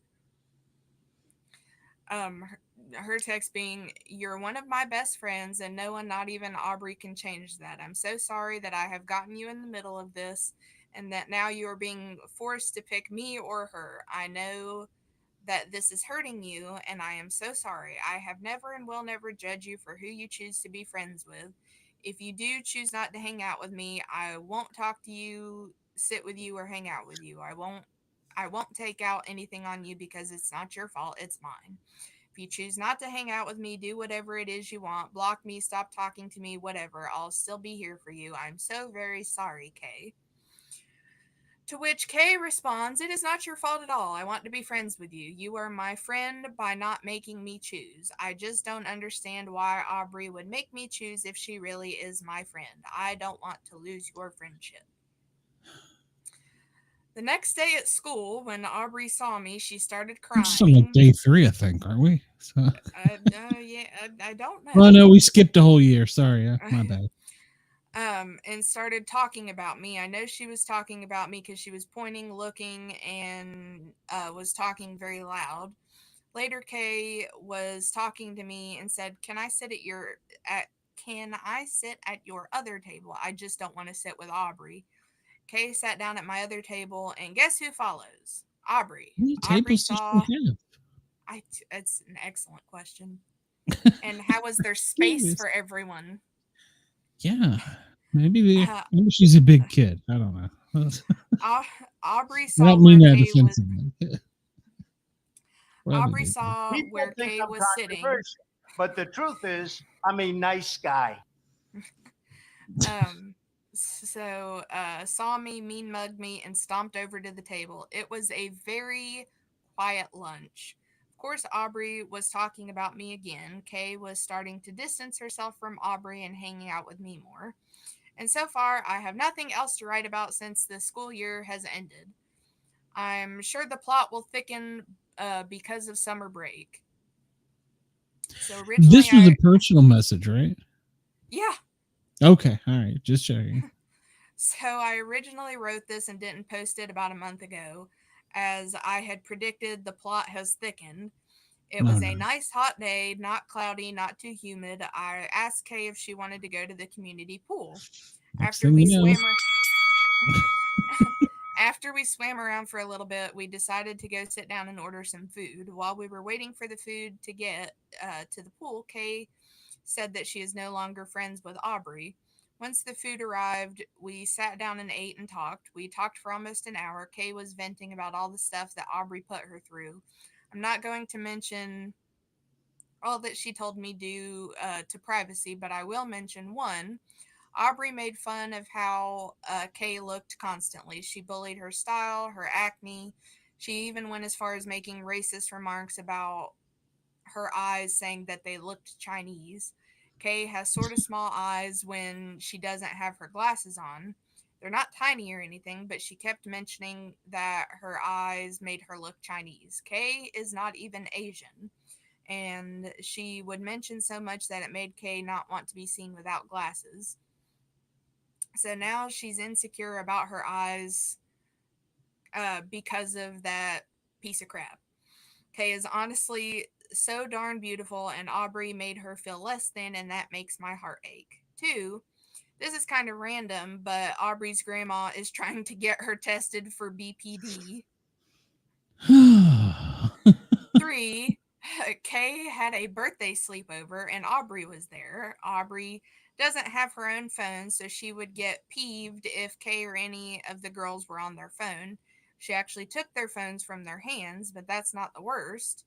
Aubrey snuck down to the kitchen in the middle of the night and stole Kay's parents' alcohol. She left the cup that had juice in it and blamed it on Kay when her mom found it. 4, our teachers made little yearbooks for us. They were little booklets that had prompts for your friends and teachers to write in about you, and there was an autograph area in the back like an actual yearbook. Aubrey, because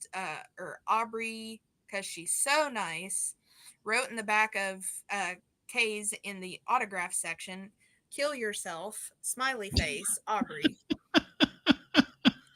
Guess what? She got a bit of punishment that you're lying. I'll cut you off. She got the same punishment that she did when she bit me. Stay away from Kay at all times, and they're not allowed to be in the same class. Honestly, I hope that Aubrey keeps this crap up because she needs to get expelled or her butt whooped. So yeah, there's my rant. That sounds like she needs to have a butt whooping. So, Oh my God, you're dead. You're fired. You're never going to work here. yeah. You know, as you were reading all that, I was thinking high school hasn't changed much. They just have more ways of, sending out TikToks and Facebook, and we settled it the old fashioned way. High noon in the hallway, but guess you can't do that anymore, but you can kick him in the cooch and it's okay. Like I half expected that to end with finding out that Aubrey liked her.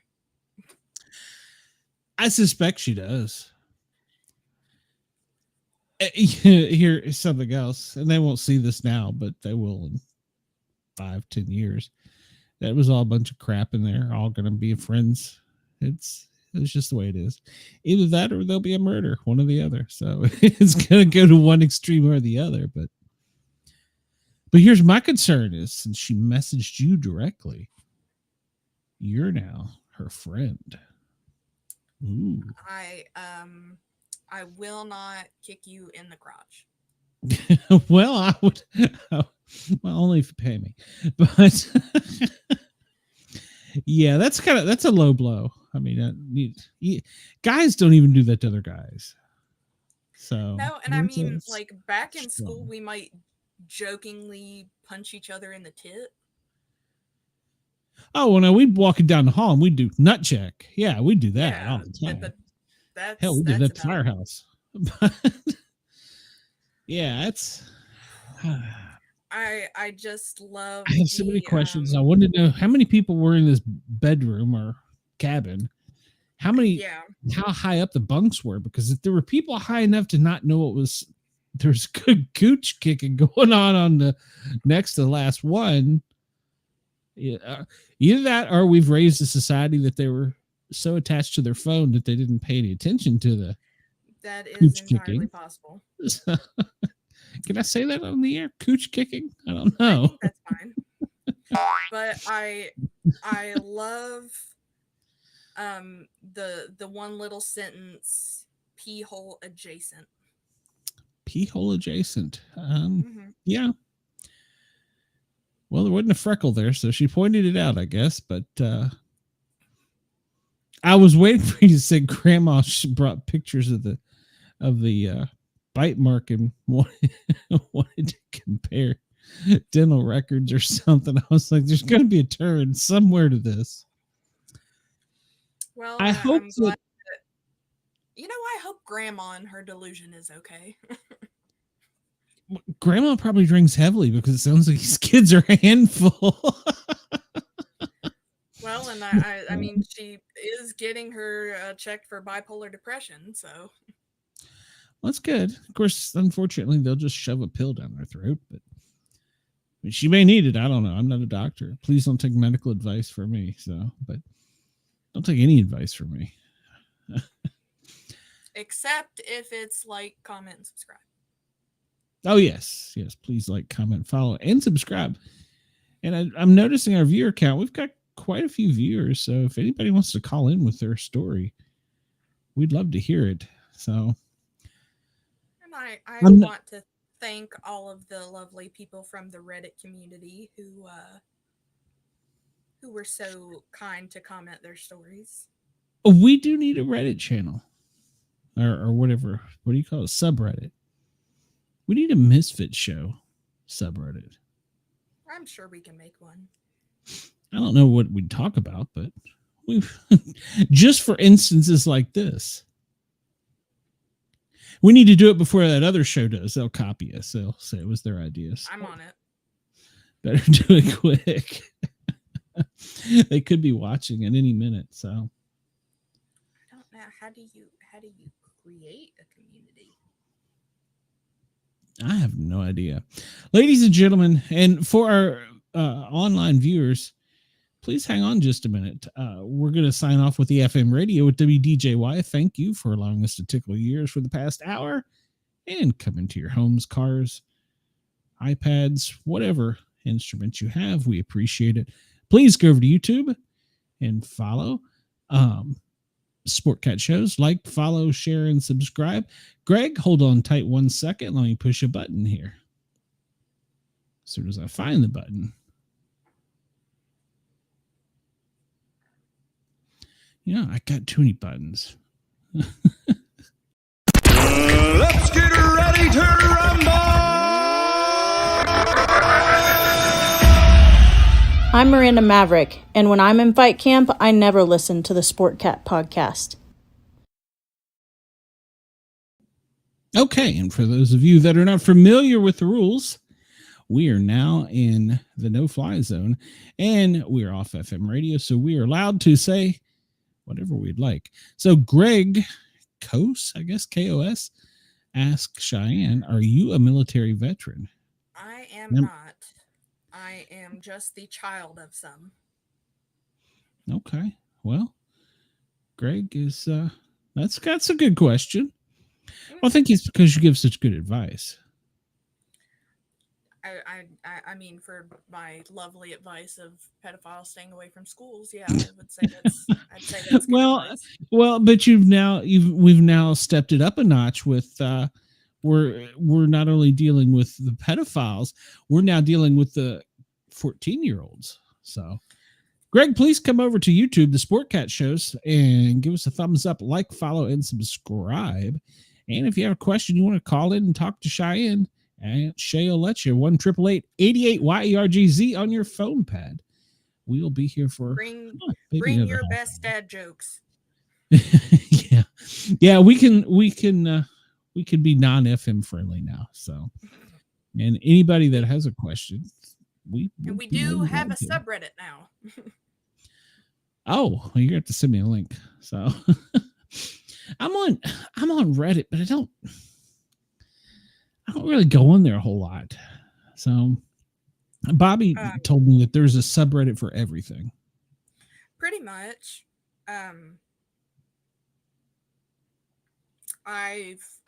There are like compilation videos that basically just an AI voice will read of some of the craziest stuff from Reddit, like that, like doctors of Reddit, what's the worst, blah, blah, blah, blah, blah. And it's typically pretty gruesome. And I love listening to those. So I was like, well, I got to get on the we couldn't put that on the air, but speaking of that with the AI, we were going to do the AI show last night talking about the military and the AI, and our guest was without power and internet because of Hurricane Burl down in the Gulf Coast. So he's going to come back on. I wanted to make sure that we get that information because military and AI, to me, that seems to be a what's it called when two opposite things come together? One likes to blow things up and the other is analytical. So I'm curious as to how that really works. So, yeah. Oh, we do have. Hey, I wonder if I can. Let's see if I can do this, Shy. I'll see. If the old man can learn technology here. Whoa, that was a lot of noise. I can. Oh, Wendell says Bobby is full of drama. I'm going to put this up here on the screen. Also, remind me, I'll try and put it in the comments when we're done. I'll start putting it all the the notes, show notes. So if you want to find our Reddit screen, you can go to, because Cheyenne is almost like Matt with AI. She is on top of it with this. Do you have to have all those letters after it, or can it just be Sportcats Misfits? r/Sportcats Misfits. So you don't need all that other stuff then. Okay. Let me see. I didn't see how it sent to you. No, you can literally just type r/Sportcats Misfits. Great.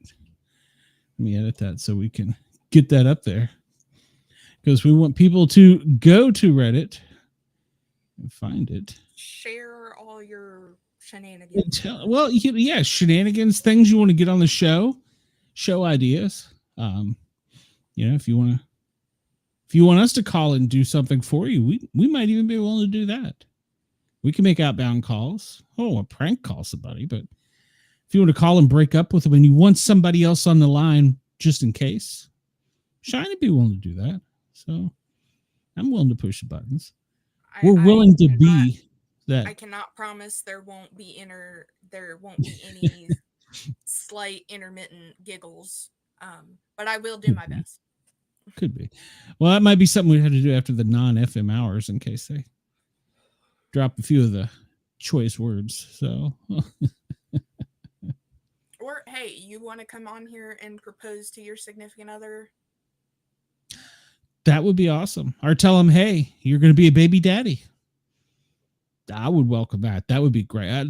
We could do some Springer stuff. Yeah. We just need to make sure you're an adult first. I don't know that I want any young people doing that. Please don't. Yeah, please don't. Wendell says that YouTube is all he needs. Well, there's more out there. I'm guilty of not doing the TikTok. I get you my inboxes. TikTok. Yeah, but some other shows are just like, posting clips from every one of their shows, and I post maybe one in every 6 or 8. I don't know. I'm just not that. I don't know. I'm not that big of a fan. So, but my TikTok message box is full, not just from Chinese people trying to sell me challenge coins, but from people of all kinds of craziness. So I don't know. My former assistant manager sends me goofy stuff on there all the time, and really anymore, if I want to go look at what's going on TikTok, I don't even click like the main part. I just click on the friends part and see like what my friends have posted. That's all I'll immediately do is click over on friends, because like if I don't, I'm gonna get sucked in. Yeah, I think maybe I need to start doing that, because I get sucked in all the time on TikTok. Like I said, I'll end up going on there for something like how to install a carburetor and end up looking at how to pan gold in the Himalayas. So you never know. Wendell says he posts his junk on TikTok. TikTok isn't OnlyFans, Wendell. I would think that Reddit would be a better place to post your junk. I mean, if you post your junk, they do have some weird subreddits out there, so I'm sure it would be welcome. I gotta admit, I found some strange ones. Yes. Yeah, so. I did too. I found some very strange ones. I found some so strange, even as a paramedic, I went, ooh, ew. And it's bad when you make a paramedic go, ooh, let me back up. No, I found one on there, and I don't even remember how. But I will never be able to unsee what I saw. Yes. And you could make purchases on that subreddit. I'm almost curious, but okay. If you wanted to purchase anything used from a lady's time of the month. Oh, no. Not interested at all. Mm-hmm. But that's apparently a thing. Yep.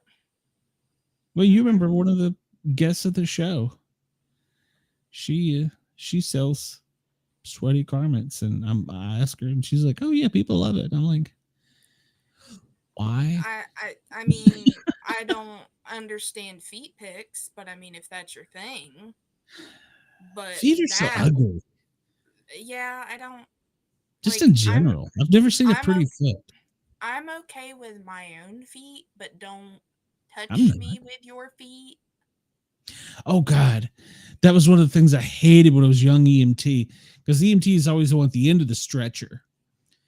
And this is before they had the oxygen bottle down there, and the oxygen bottle didn't help. And the old people's feet would hang off and they'd rub up against your uniform. Yeah, I hated that. I hated it with a passion. I'd be like, so. No, and my sister is like that too. Nursing home feet too. Oh, yeah. Yeah. So I'm feeling very triggered right now.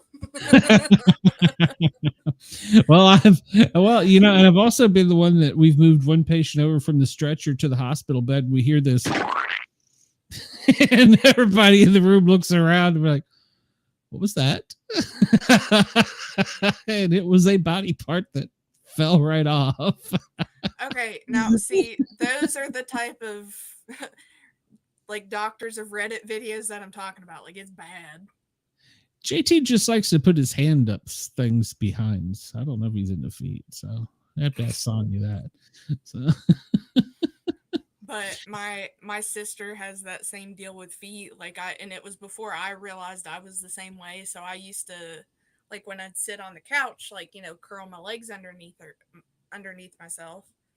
And she might sit down and my feet would touch her legs. She'd be like, oh, quit. Ew, stop it. And then I would just chase after her with my feet, freaking her out. These monkey toes or something? I mean, no, I feel like I had very cute feet. I just feel like you were chasing her with your little toes across the couch. Yeah, just like a cousin. Is that? No, I think it was just hand. I'd have to look that up. Yeah, but yeah, exactly. You remember the guy we had on the show? It was one of our very first Grinning Guardians. And this guy come on, he was talking about he made holders for coins, and then he starts pulling out the things that he made that weren't for challenge coins. And he had the hand in dried leather. And I was like, what is that?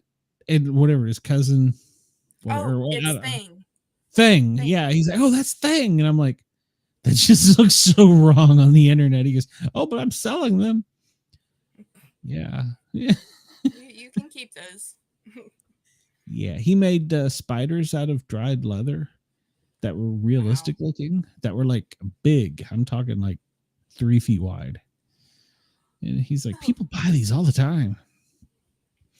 Halloween, maybe. I don't know. I don't know. Yeah, I just don't like the feet, and then there are those pictures that will pop up that people have like superimposed all those holes that look like they're bleeding. It'll show it on like hands or on feet, and I triggered myself. Oh god. I tried to sit through a thing to help me with that. And I was just like laying on the bed like counseling? Well, thinking if I looked at it more. Oh, exposure therapy. Gotcha. And it did no. I like was in the fetal position on the bed. Just going I was just like yeah, there's some things you just shouldn't do. It sounds like one of them. Now, like, I love pimple popping videos and those different type of videos. Love that. Hello, Amanda. Welcome. Hop over to YouTube and find us under the Sportcat shows. Like, follow, share, and subscribe. And if you have a question for Cheyenne, she's more than willing to answer them. So, welcome to the show. Yeah. I don't know where it is, but I've seen the videos. It's somewhere overseas that they can I don't even directly remember how they get it, but it's typically on their feet and toes and like from Japan. Fantastic. You're not going to sell me any coins, pins, or badges. Sorry. Tell us about I know what you're up to. I'm onto your games. No, and no. I've got a vendor. Jesus Christ. Next it'll be WhatsApp. So. I'll tell you what, Amanda, you know what? If you want to send me a challenge coin, call the 1-888-88-YERGZ. We'll talk about it. You can send all advertisements to bobbydizzle.com. I wouldn't even wish that on him. But since I posted that coin, let's see, I've gotten 3 WhatsApp, 4 Instagram, how many Facebook, and now apparently they're following me over here. Well, hopefully they'll give me a follow, like and a subscribe and thumbs up. But what? It's wrong show. Friday night, Grinning Guardian Gang. That's where we talk challenge coins. You can call in then. We'd love it. Well, we didn't get to talk about it yesterday, so. Yeah, that's true. So every little way. I mean, I'm gonna get a text next. I swear to God. Hey, I mean, you can appreciate their they've got a lot of drive. Yeah. Well, I mean, and maybe it's competitive business. I mean, maybe. I mean, I'm making a really cool coin. Actually, I didn't get to show it last night. See if I can figure out how to show it tonight on here. I'm making a really cool coin for all my Tennessee fans. Matt and I worked on this, and it's I hate to say it, but it's perfect. It's for the Tennessee Volunteers. national championship win. And it's got all the team colors. It pivots, it rotates, it does all kinds of cool things, and I like it. But okay, I don't know what button I just pushed, but that wasn't the right button. Trying to bring it up on the screen and show it to you. It's a really cool coin. It really is. And I'm hoping that some people like it enough to buy it for their collection. Let's see, share screen. And for those of you listening on YouTube or yergsradio.com, basically, I have designed a challenge coin that is for the college baseball team, University of Tennessee, and it's shaped like the baseball field. It's got the diamond. It's got the Tennessee logo, national championships with the college championship logo. Inside is the trophy, and it's Tennessee colors, and it pivots, and it's on top of 2 baseball bats. It's kind of cool. You should buy it. Or if you don't want to, you can try and sell it to me. One or the other. So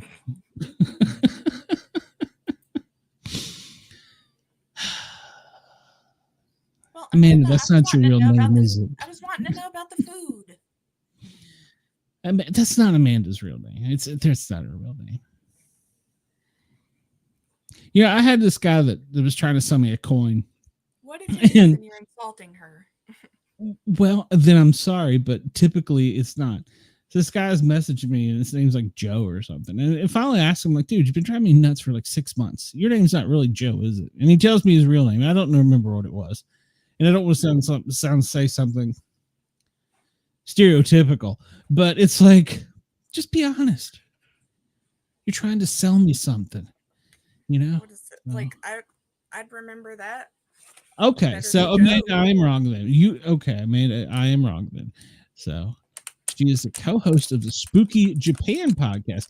Now that is something we would like to get on to our Wednesday show where we talk paranormal, because I don't think we've had Europe. I told you. I'm just so desensitized to being contacted about that. She says she saw Greg in here. Okay, well, Greg, we're glad you're here too. So that we've had people from Europe, but we've not had anybody from Asia talk about spooky stuff. Europe is usually, they talk about the haunted castles and UFOs.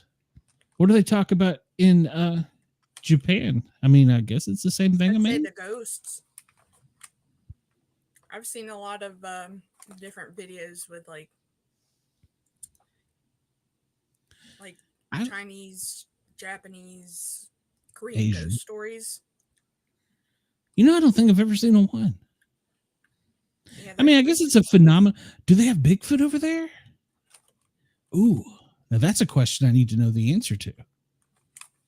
Because I know in like Russia,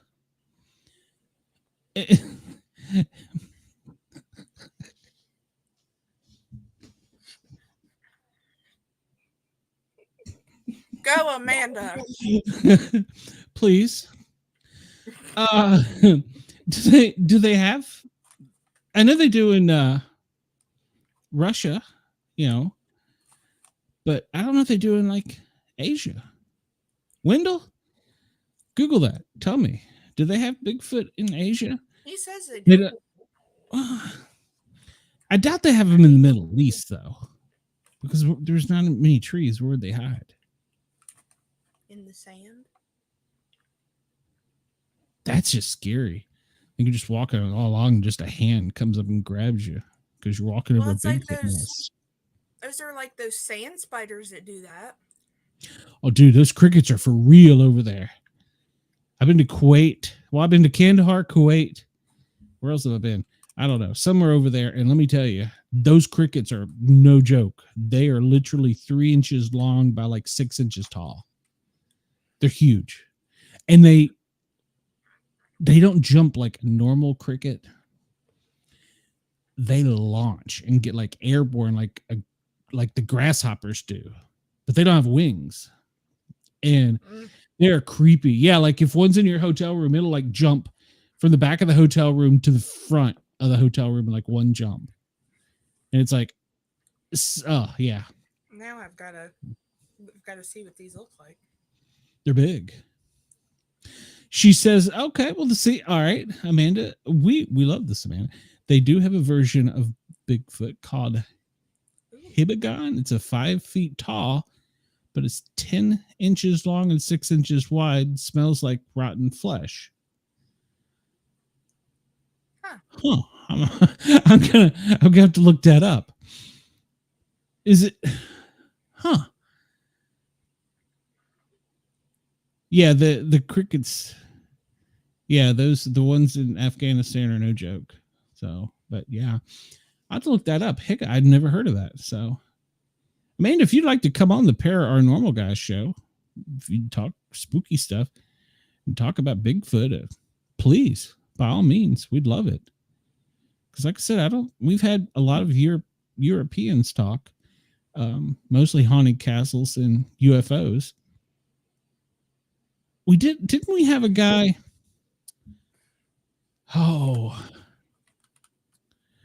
yes, we did in my early shows. In Europe, you see them in all the church paintings and drawings. It's they call it like the Green Man or something. It's like the Plant Man, like Swamp Thing. Mm-hmm. They do have that in Europe, yes. Yeah. Hold on here, Amanda. I'm being serious too. I wasn't trying to be offensive earlier. I'll explain my shenanigans to you. Shoot me a message at this email, paranormalguys with a Z, paranormalguys with a Z at gmail.com. And yeah, we probably have to tape delay it because I think you guys are like 12 hours ahead of us. So it would be early or late. So yeah, we could probably record an episode. That'd be great. I'd love that. And where do my buttons go? There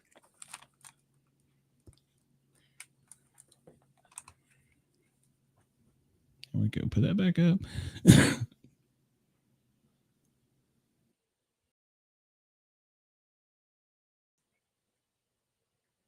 She says they're 13, so it's just lunchtime over there. Okay. Yeah, we could do that. Yeah. If you're in a free one Wednesday, let's see, 9 o'clock our time would be what, 10 o'clock your time in the morning. If you're free one Wednesday morning, heck, we'll have you on the show.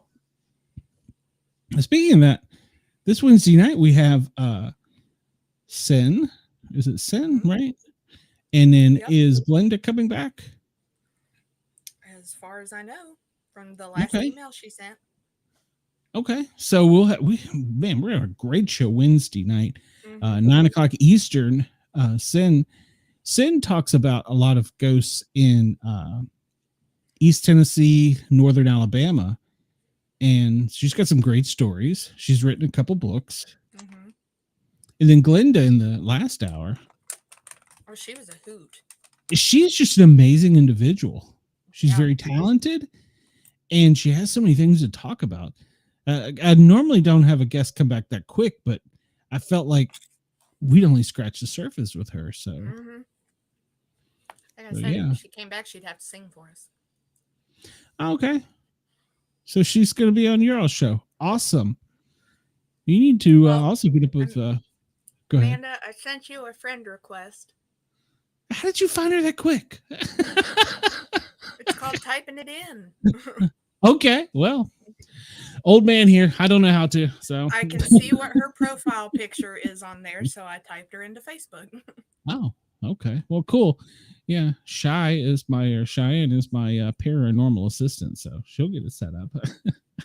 That's why I need you, because I don't know how to do this stuff. I'm lost without you in so many ways. So, well,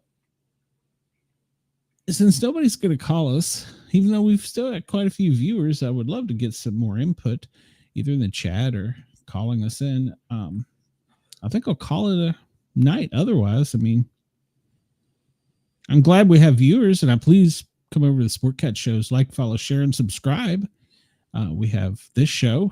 Normally, there's a gaggle of us on here, but it's summertime, so people are on vacation, out and about doing things. So, we kind of have people fill. And in a few weeks, I'm going to be off when we go to Vermont for my grandchild. So, even though I think I got the remote studio thing worked out now. I think I got it worked out. So, it won't be as bad. So, we have this show Saturday nights from 9 to 11 Eastern. Wednesday is our paranormal show where we're not just paranormal. We have Glenda. She does have paranormal experience, and she has paranormal events occurred in her life. I felt like we were also with her getting we were making her remember things. Yeah. Which was kind of she cool. even said that. Yeah. Like we were being regression for. But so we have entertainers, athletes, anybody, because everybody has a paranormal story. Artists, comic book artists, yeah, authors.